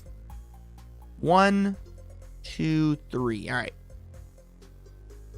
Down to 4. Can we do it? Can we do it? Down to 3. Can we do it? All right, we got 1. We got 2. We got 3. I'm kidding. We're not doing that. We should have just taken the turn 4. All right, let's mulligan for real and stop BSing around. All right. This one's okay. I think we can keep this hand. It's all mana and then cascading, so we'll try it out. All right, draw a card. We'll do a land from Mox. Nah, we don't even need to do that yet. Yeah, let's do land to go. Land. And then turn 3. We're going to do a land. Chromox. Lotus Petal. Crack. Bing, bop, boom, bang. First sliver. And then we're going to cascade. That's 5 mana, so it doesn't hit. We get an Ignoble Hierarch. I actually kind of like that. Get more mana for more cascading. Very off topic, but y'all randomly remember Hugh Jackman did musical stuff? Yes. I have watched Les Mis lots. I love that movie. All right. All right. Turn 4. All right. I'm going to start with the lower slivers. I think because we can do 2. Yeah. So 3 for Siphon Sliver. Sliver controls have lifelink, and we get to cascade. And we get a Striking Sliver. Now, we're cascading to 0 CMC. There's only one other 0 CMC card left in the deck, and that is Ancestral Visions. So we're just going to go get it. Instead of me having to rip off the top like crazy. And we'll draw 3. All right. And then we're going to cast our 3 mana sliver out of our hand. Or 2 mana, sorry. Diffusion Sliver. Cascade. Swords to Plowshares. Cool. We'll sword someone's stuff. Awesome. So now we have on our field a 7/7, a 2/2, a 1/1, and a 1/1, and they have Ward 2 First Strike lifelink on turn 4. And it's... Oh, we get the Mana Swift Sliver. Oh, dude. It's over. It is over. Oh my gosh. All right. Mana Swift Sliver. Cascade. Virulent Sliver. And then I'm 99.9% certain we don't have any more 0 mana spells left in the deck. I'm going to do a quick triple double check. Oh, well, actually, we'd hit Mox Diamond. Yeah. it would hit Mox Diamond. And then that would go to graveyard. Okay. Forgot we had Mox Diamond. All right. And then it's 1, 2, 3, 4, 5 for Synapse Sliver. We cascade into Two-Headed Sliver. And then we cascade into a Noble Hierarch. Cool. That goes out of the bottom library. Awesome. Now, all of our stuff gets mana due to Mana Swell Sliver. So 1, 2, 3, 4, 5. Pulmic Sliver. Cascade. Cool. Get that sliver. And then we have no more 1 CMCs left in the deck. All right. So it's turn 5. We got a fair amount of slivers. You know, this is a fair amount of slivers. I'll take it. And what's fun about this sliver deck versus most is we're not running like mana echoes combos. We're not running like any kind of ETB, untap everything, draw our whole deck. You know, like I get you could max out a sliver deck. I understand that completely. Thoughts on running 0 mana? Yeah, that's what I have, Ziggy. That's what I have in here. I've got Profane Tutor and Ancestral Visions, and then we have our Mox Diamond and Lotus Petal. Yeah, exactly. So it's Blind Sliver. Yeah. But what's fun about this is it's not, we're not trying to combo. We're not trying to hit a Crater Hoof. We're not trying to hit anything. Like, the idea is that, what do we want to do? We want to cast slivers. When are we going to do it? Every freaking turn. And we're going to cast as many as freaking humanly possible. And that's what's fun about it. I just think it's way more interesting to actually play slivers in a slivers deck. And so I dedicated to making the most slivers deck of all sliver time. So I did that by having 55 freaking creatures. So in total, this deck has 1, 2, 3, 4, 5, 6, 7, 8, 9, 10, 11, 12, 13, 14, 15, 16, 17, 18, 19, 21, 22, 23, 24, 25, 26, 27, 28, 29, 23, 31, 32, 33, 34, 35, 36, 39, 42, 45. There's 46 slivers in this deck.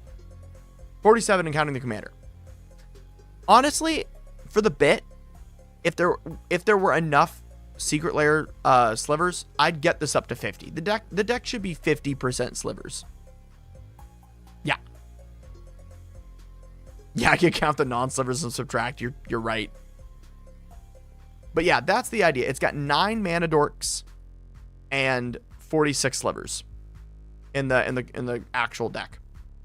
And then some slight interaction, heroic intervention, and everybody lives to save yourselves, and then Path to Exile and Swords to Plowshares to stop anyone that's trying to stop you.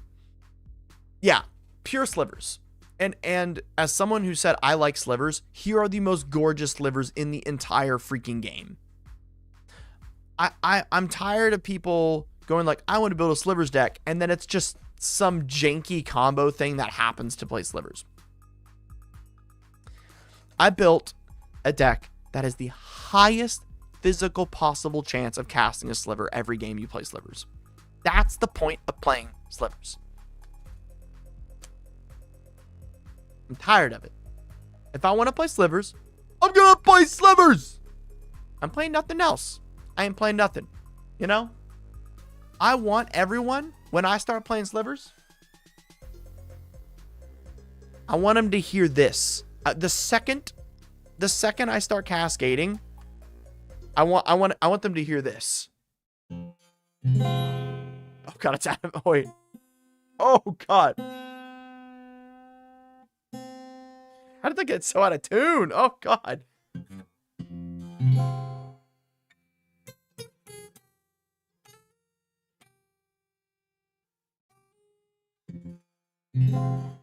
I want him to hear like the full, you know. There is death coming. There are slivers coming soon. That's what I love to do. It's so much fun. Outside of this, something that I find very, very fun with the sliver list, outside of just actually playing the slivers, is making sure that everything that we have, yeah, go drop D and rip it, yeah. Oh, Joseph, I was testing out to see how much of my audience still remembers that I'm a musician. It was just a test video. I think it's still on my Instagram, because my Instagram is just personal. So if I ever delete a video off YouTube, like a short, it'll be on my Insta. I just do it for fun there. My Insta's just joking around, having fun. All right, y'all. Our next deck of the day is for Chinoy. Chinoy, what did you order? Let's check your order submission.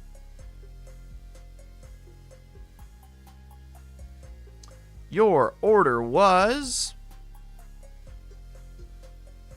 Loot the Pathfinder number 404. Only request is Flicker. Other than that, I want to see something no one else has done a deck tech for, because most of what I've seen is kind of boring, and the deck I made when I first started, Aether Drift, was my first set. As long as it's Flicker and it's funny, I'm down. So you wanted something original, you wanted something to have Flicker, and you wanted to be fun. So, Loot the Pathfinder. Let's also change it to the art you requested. My apologies. Boom, baby. So awesome. Such awesome art. And only 25 bucks. That's crazy that variant's so cheap. I love it. So how do we make this deck fun? Like, how do we make it original? Let's go into what that really means to be an original deck, and the lies behind it, and then the truth that I will let you set you free with, because it'll be your truth now. So I'm going to let you set yourself free with it. Because if you know anything about this art, it's about Gurren Lagann. And in Gurren Lagann, you know what they say? Have y'all seen that anime? Don't believe in yourself. Believe in the me that believes in you. And that's how we're going to do this right now. Yugimoto over here is about to show you what it's like to truly dedicate to a deck. So, Loot the Pathfinder says, Double Strike, Vigilance, Haste. It has Exhaust. That means you cannot use this ability again the next turn, and it does not become untapped. It says, for green and tap, add 3 mana of any color. For blue and tap, draw 3 cards. And for red and tap, deal 3 damage to each target. Super awesome ability. So we need to make sure that we are flickering Loot the Pathfinder. What if we turn Loot into a land?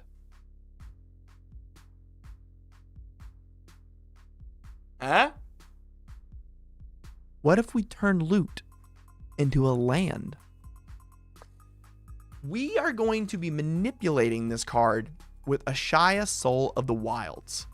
We're going to turn Loot into a land using Ashaya, allowing us to untap him with things like Cloud of Fairies, allowing us to consistently continue to use it, and then eventually we will blink it with things like Displacer Kitten, boop, and Thassa of Deep Dwelling.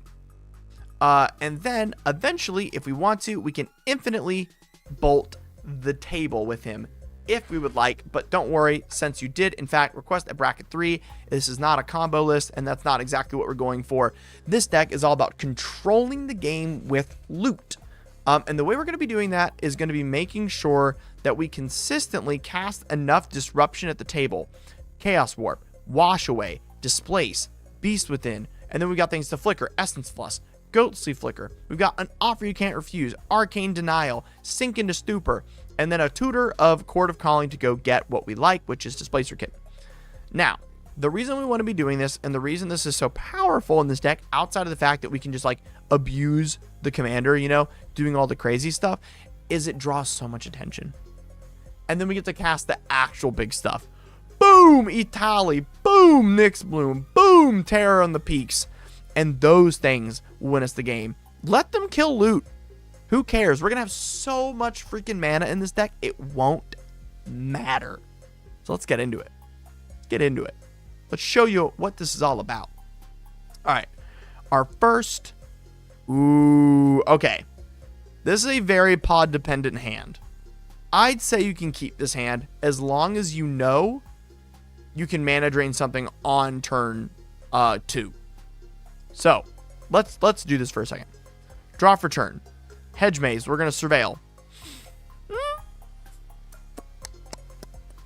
I think we're keeping that on top. We do like that.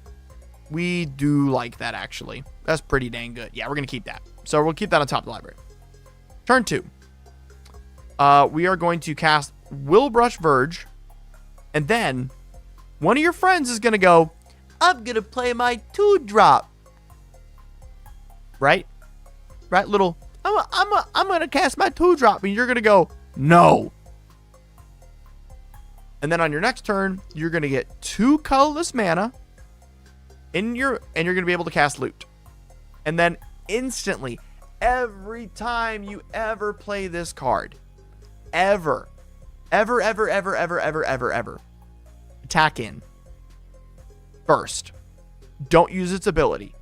The reason I'm saying that is your friends will go, it's just attack damage. He didn't try to do no crazy BS. Gonna make him feel safe. Play a land return. And we're going to tap for green, play elves, and then we're going to tap for green, and we're going to make 3 mana, and we're going to play Displacer Kitten.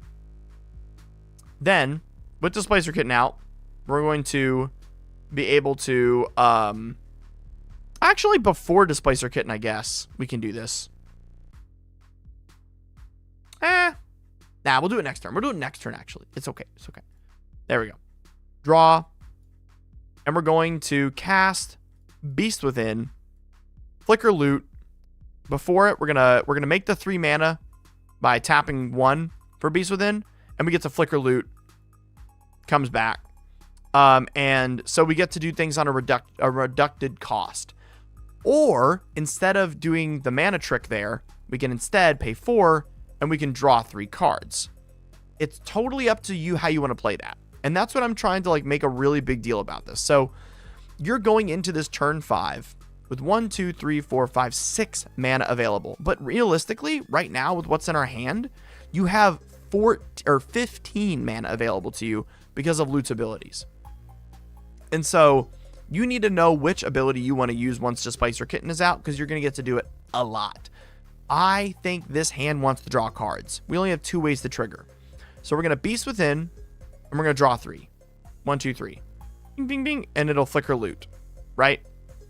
We didn't find anything else that would flicker. It's good that we did this. So now we're going to pay. We're going to make 3 mana. And we're going to Essence Flux.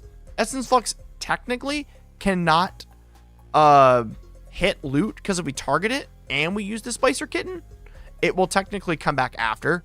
So we want to flicker anything on our battlefield. We'll say the Findhorn Elves. It doesn't matter, but now it can't tap.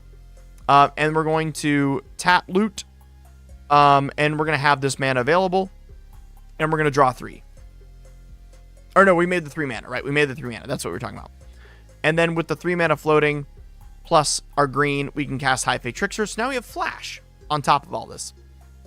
So turn 6, we have Flash, we have Flickering, we have Drawing, we have Bolting. We have so many things we can do. We can cast Marvin here. So now we can use Loot's abilities twice, which is really cool next turn.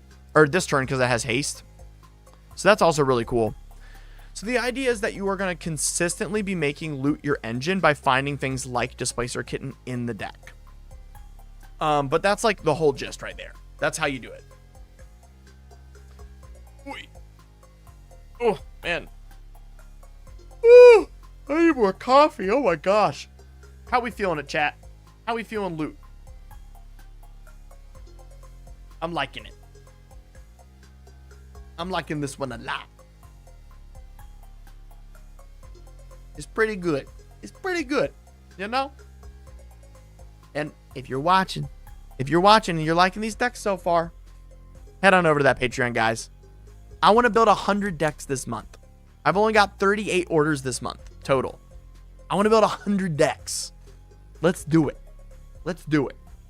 Hit me up. Hit me up on Patreon. Let's go. Let's go for the hundo. All right. Let's get to our next deck. We've got, Blazing Oasis. Oh, have you a Goober deck? Little Guys of MTG. Honestly, if I were going to do a Goober deck, it would be all the people that have ever won a Magic Worlds, so they got their own card. So like Snapcaster Mage, Bob, and a bunch of other things. Definitely, that'd be fun. Yes, absolutely. You can buy as many as you want. There's also a tier where you can get buy 3 get 1 free on the Patreon. And then you can unlimitedly order decks from the website. All right, Blazing Oasis, what did you order? Oh, man, I remember this deck. I made this deck while at MagicCon Atlanta, if I'm not mistaken. This was one of the first. Yep. The cardboard crack is much stronger. Trust me. Yeah, the Wizard tier is a deck a week. Dude, this deck plays disgusting. I don't want to spoil it for you guys, so we're going to go straight into it. I don't want to give away the gimmick. Blazing Oasis, if you're here, I think you know what I'm talking about. All right. Let's get into this one. This one's okay, this is going to be funny. This is going to be real funny. All right, we'll keep this hand. Draw. We're going to play we're going to play a mountain. You know, whatever. We're a Skirk Prospector, right? We'll draw. We're going to play a Desolate Lighthouse, right? Tap, crack, play Varen. You know, totally normal, right? Totally normal. Play a land. We're going to cast Dragon's Approach. It deals 3 damage to each opponent. You may exile it, and then we can put a dragon from... Yeah, exactly. It's a Dragon's Approach deck. The deck can have any number. So we're going to deal 3 damage to each opponent. Very nice. Whenever you cast or copy an instant sorcery spell, put a +1/+1 on until end of turn. Add a counter. Boop. And attack in. Next turn. We're going to pay 3. We're going to play Spellweaver Helix. Let me read this card for you guys. It says, whenever Spellweaver Helix comes into play, you may remove 2 target sorcery cards in a single graveyard from the game. Whenever a card is played, if it has the same name as one of the imprinted sorcery cards, you may copy the other. So, we're gonna remove Dragon's Approach. Boop. And then it says, whenever a card is played, if it has the same name as one of the imprinted sorcery cards, you may copy the other and play the copy without paying its mana cost. Not bad. Not bad. Next turn. Dragon's Approach. Copy, copy. Do it 3 times. And then next turn. Yeah, as you can see, this is the whole deck. Wheel of Misfortune. We're going to wheel our hands, put those into the graveyard. We're going to draw ourselves a fresh 7. Play a land. Jeska's Will. Make 6 red. Exile the top 3 of our library. Oh, God. Fire Crystal. And then with our last remaining mana, Frantic Search. Draw 2. Discard 2. Bonk, bonk. Untap 3 lands. What else do we want to do this turn? Oh, we got a lot we can do here. Which one do we want to do? Which one do we want to do? We'll do Dragon's Approach for 2 mana. Why not? Copy it. And then we're going to exile 4. And we're going to go get a dragon from our library.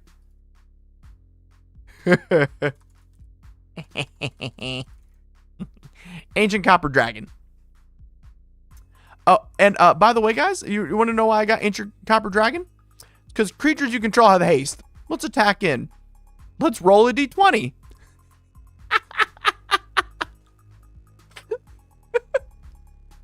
Hold up.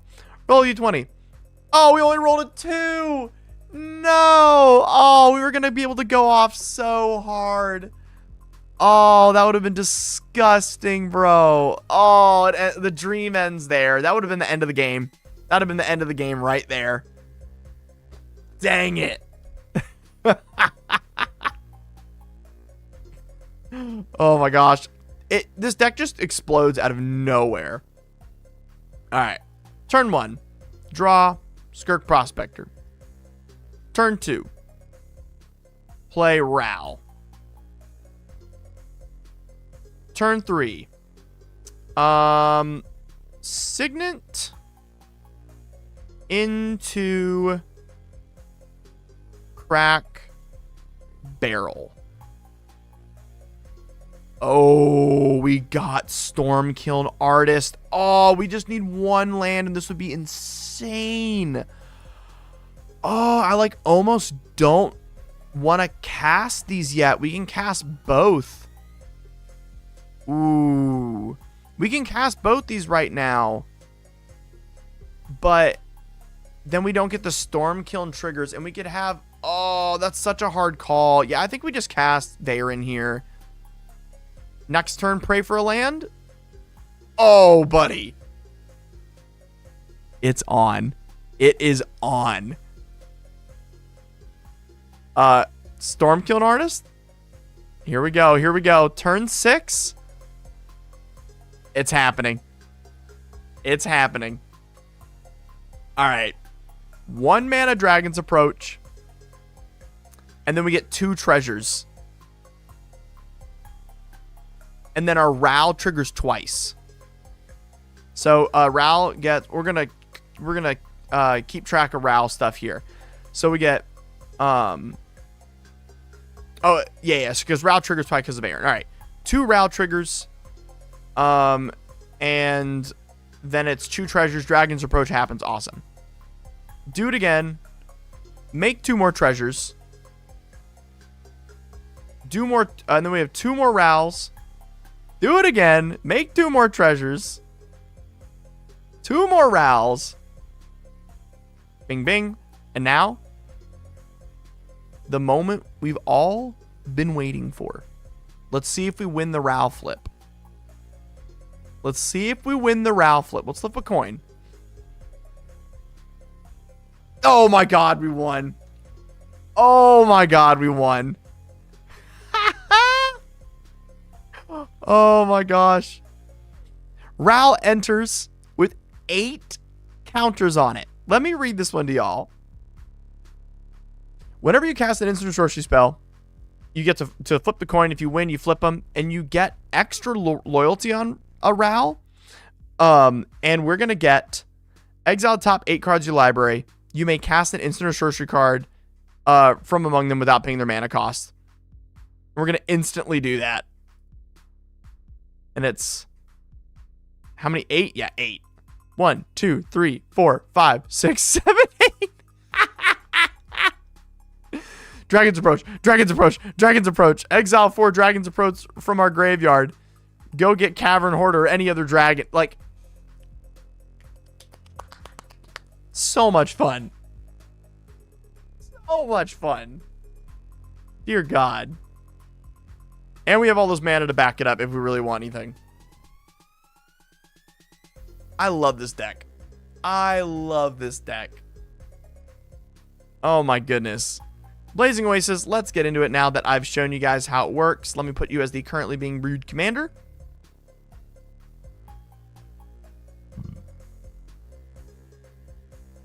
And the Here We Out is for Mana Form Hellkite.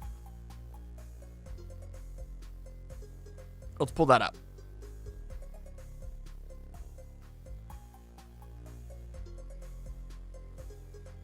Nope. There it is. For 4 mana, whenever you cast a non-creature spell, create an XX red dragon. Yep, in the deck. Okay. Yep, didn't need to hear more than that. That's perfect. Ho, ho, ho, ho!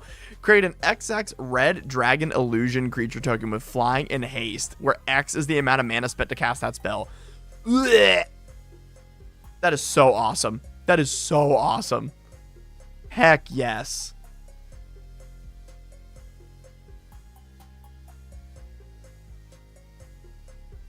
That is so awesome. I see I got some pings. I have some pings here. Making sure everything's good. Awesome. Okay, good, good, good. People just asking for brackets on the Discord. We're all good. What? Just nasty. Just nasty. What a fun deck. All right, y'all. Last deck of the stream from Be a Good Neighbor. All right. What did Be a Good Neighbor ask for? Let's look at this.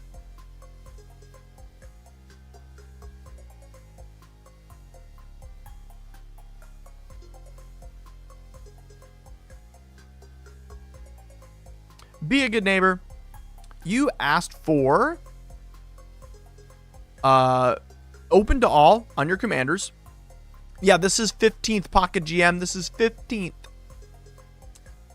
Yep. Yes, we're going to have every single day this week. So today, tomorrow. Oh, wait. I'm going to like a weird. There. So today, tomorrow, and Friday, we're going to do deckless streams. Friday is a massive stream. It is massive. I hope y'all are ready. I got a lot of bits set up for it too. So chaos, your goal for the deck is chaos. Chaos. My goal one day is to get the card, the Chaos Orb, and frame it as in our family. It has been the theme when shit hits the fan for a family member. We tell them to get rid of the Chaos card and give it to someone else in their family so they can take it for a bit, as crazy stuff happens to someone in our extended family all the time. I would love a deck that encompasses the spirit of passing the Chaos card of random crap happening to players. I have no idea what kind of mechanic works for this, as I just got back into the game a couple months ago and have been so encouraged by your videos and want to really understand deck building. Any ideas you can come up with would be much appreciated. For color, I leave it up to you. I check them all to allow you to have fun. Oh, Otter Pirate, we're going to be streaming in the evening on Friday. Oh, yeah.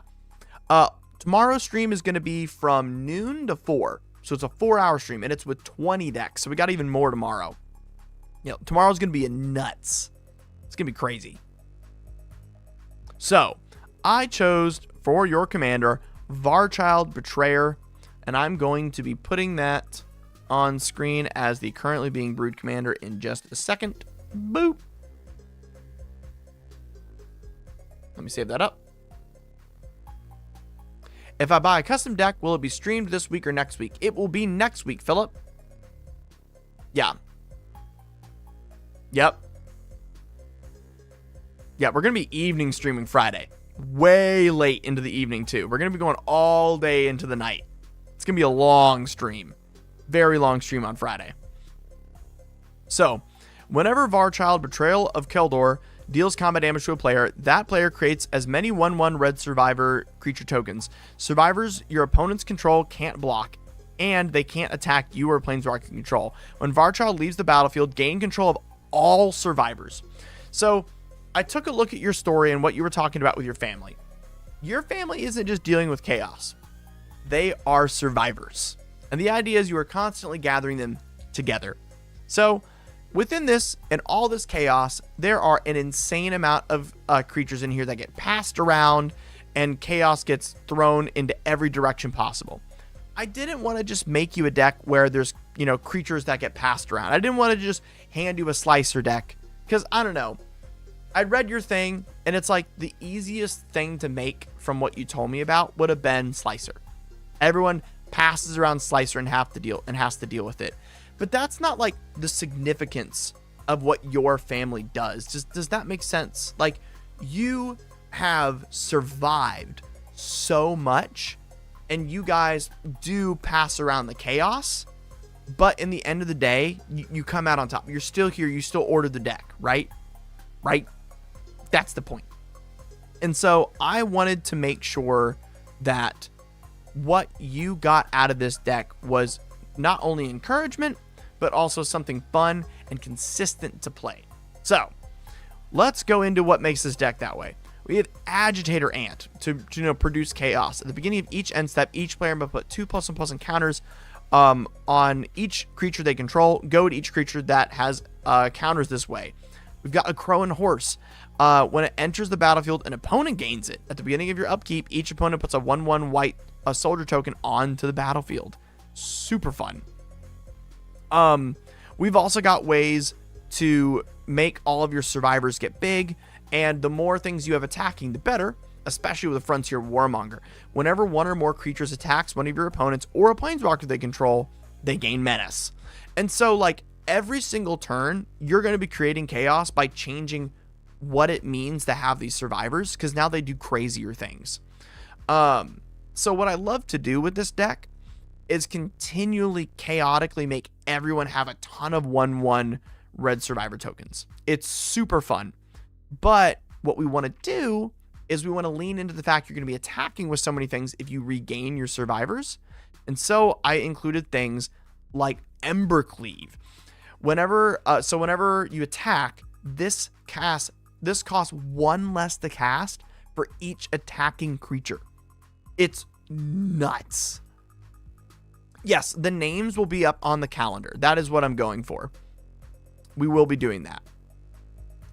So it says Embercleave, the creature gets +1/+1 and gets double strike. That means whenever you attack your opponents, you'll make 8 1/1 survivors when you hit them with your commander, which is nuts. And then if you have Torbran out, if a red source would deal damage to an opponent, it deals that much damage +2. And those survivors are 1/1 red survivor tokens. So now they all deal 3 damage. And then you can also make them enter in tapped with Urbrask, which is a little bit of a non-bow, but I put this in here because it does protect you a lot, and it's just a very good card in a mono red deck that I recommend a lot. We also have card draw in the form of things like Cathartic Reunion, Faithless Looting, as well as Tormenting Voice and Wild Guess, which I love the art on Wild Guess, by the way. It's just gorgeous. Super good card. So let's get into it. Let's see how this deck plays. We always want to start with enough mana to cast our commander. I hate not being able to cast, something in our hand. Cathartic Reunion is fantastic because then we can draw and get something we want to. So this is a fine hand. So Mountain. And then if we want, we can destroy 0 artifacts to be funny. I'm not going to do that, but it would be funny. Next turn, we're going to cast Cathartic Reunion. And let's say your friends aren't playing a lot of artifacts or no one played a Soul Ring. You discard the Byforce and the Will's Reversal and then draw 3. Awesome. Ooh, nice. Ooh, very good cards we drew. Okay. And then if our opponents don't have a lot of creatures yet, don't play Agitator Ant, go ahead and play Varchild. Next turn, we're going to play Lotus Petal, Agitator Ant, and then it looks like we're holding up mana to interaction if we want. I thought of something and want your opinion. Sure, Goad forces people to play, but do you think there is a way to make a full deck that's the equivalent to a parent encouraging their child to play? Oh, yeah. Oh, yeah. It's called, I call it the Mana Pool. It's a deck that I have coming out. It's not finished yet, but it's a deck all about giving your opponents an insane amount of mana and then having an insane amount of counter spells. So that way you basically have to go ahead, Timmy, play out your heart, but I'm still your parent. I'm going to let you know when you're allowed to do that. And so it's literally just an entire deck of like tripling, quadrupling everyone's mana, letting them draw like 3 extra cards, all this insane stuff. And then in your hand, you constantly have interaction to be like, no. So it'll be a fun deck. I think new players haven't played against it yet, and that type of deck has a really bad rap, because a lot of people used to play it to just like control their friends and be annoying, but I think there's a way better way to do it, and I think I've got that up my sleeve. So on turn 4 in this deck, we can now attack in. We'll make 3 1/1 survivors, and our opponents can now put the +1/+1 counters on them with Agitator Ant and do crazy stuff if they want to, or it'll be on their own creatures. We don't have anything else to cast, but it looks like we're holding up mana, which is cool. Next turn, play a Mountain.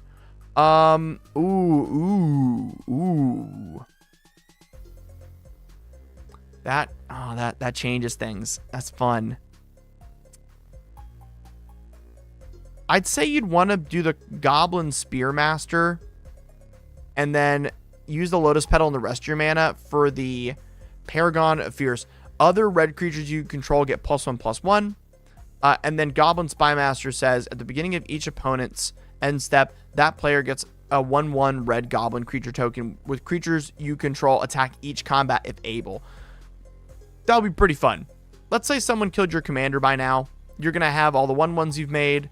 You're going to have the 1 soldier, and then we're going to have the 3 more survivors. Or sorry, 4 more survivors. Because you got the +1/+1. Cool. So, on your turn right now, you have 2, 4, 6, 8, 10, 12, 14, 16, 18, 20. Yep. Oh, sorry. 22, 23. You have 25 power on turn 5. It's not bad. Have you ever used Tempting Worm in a deck? Yes, very fun. Absolutely.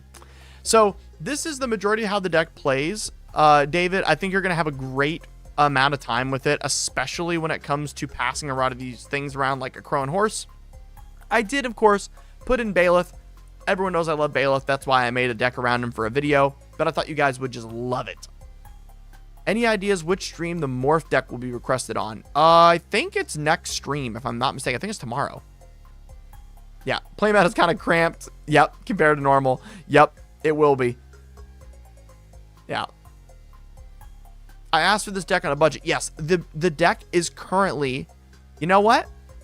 Let's do something here, guys. Let's look at how much it would cost to buy a deck on Mana Pool, which, by the way, everyone watching right now, if you're planning on buying any cards from Mana Pool, add them to your cart using Moxfield, but click the link in my description, and you can get all of your stuff and support me at the same time and get a discount by clicking the link in my description. So if you guys want to buy a deck off Mana Pool, make sure to use the link in my description. So let's look at this. Let's say we wanted to buy this deck, right? It's got all the cards in stock. We're going to say any condition. It can be as low as damage. We don't care. We're going to optimize it. And this is including the sideboard, by the way. Including the sideboard.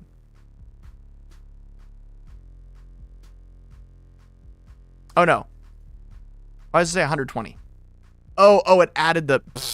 Sorry about that. It added the sliver deck. My bad. Let me re-add this. So right now, if you wanted to buy this deck, all the cards, minus the basic mountains, obviously, at medium play or higher, 120. And the lowest price, let's see here.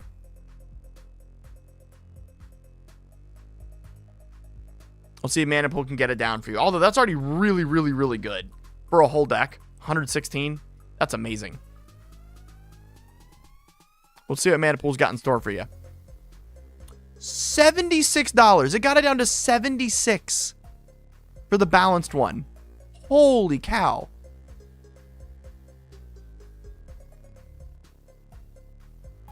Oh, code Exorcist. I will tell them that.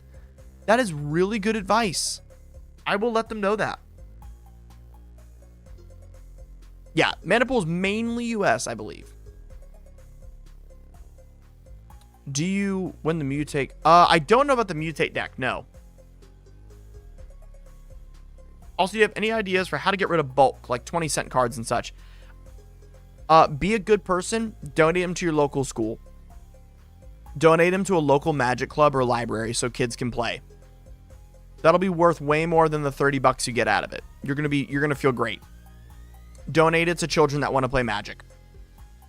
That's the best thing to do with bulk. So yeah, $70. You can get this deck for $70. That's crazy. That's crazy. Yeah, exactly. Code Exorcist. Yeah.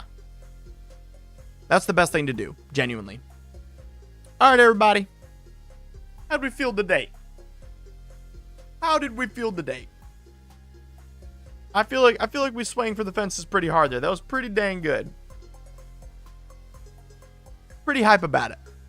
Pretty hype. Everybody, if you like today, if you want to support me, click the link in the stream in order to buy stuff from Mana Pool, or go to my Patreon. That is the 1 billion better way to support me. We're going to have another 6 videos this week, or not this week, geez, 6 videos this month. And we're going to have another 2 streams this week that are super long and contain a ton of decks. I can't wait to see you guys at them. Guys, God bless. Stay safe. Love your neighbor as yourself. Thank you guys for watching. Bye-bye. Bye-bye.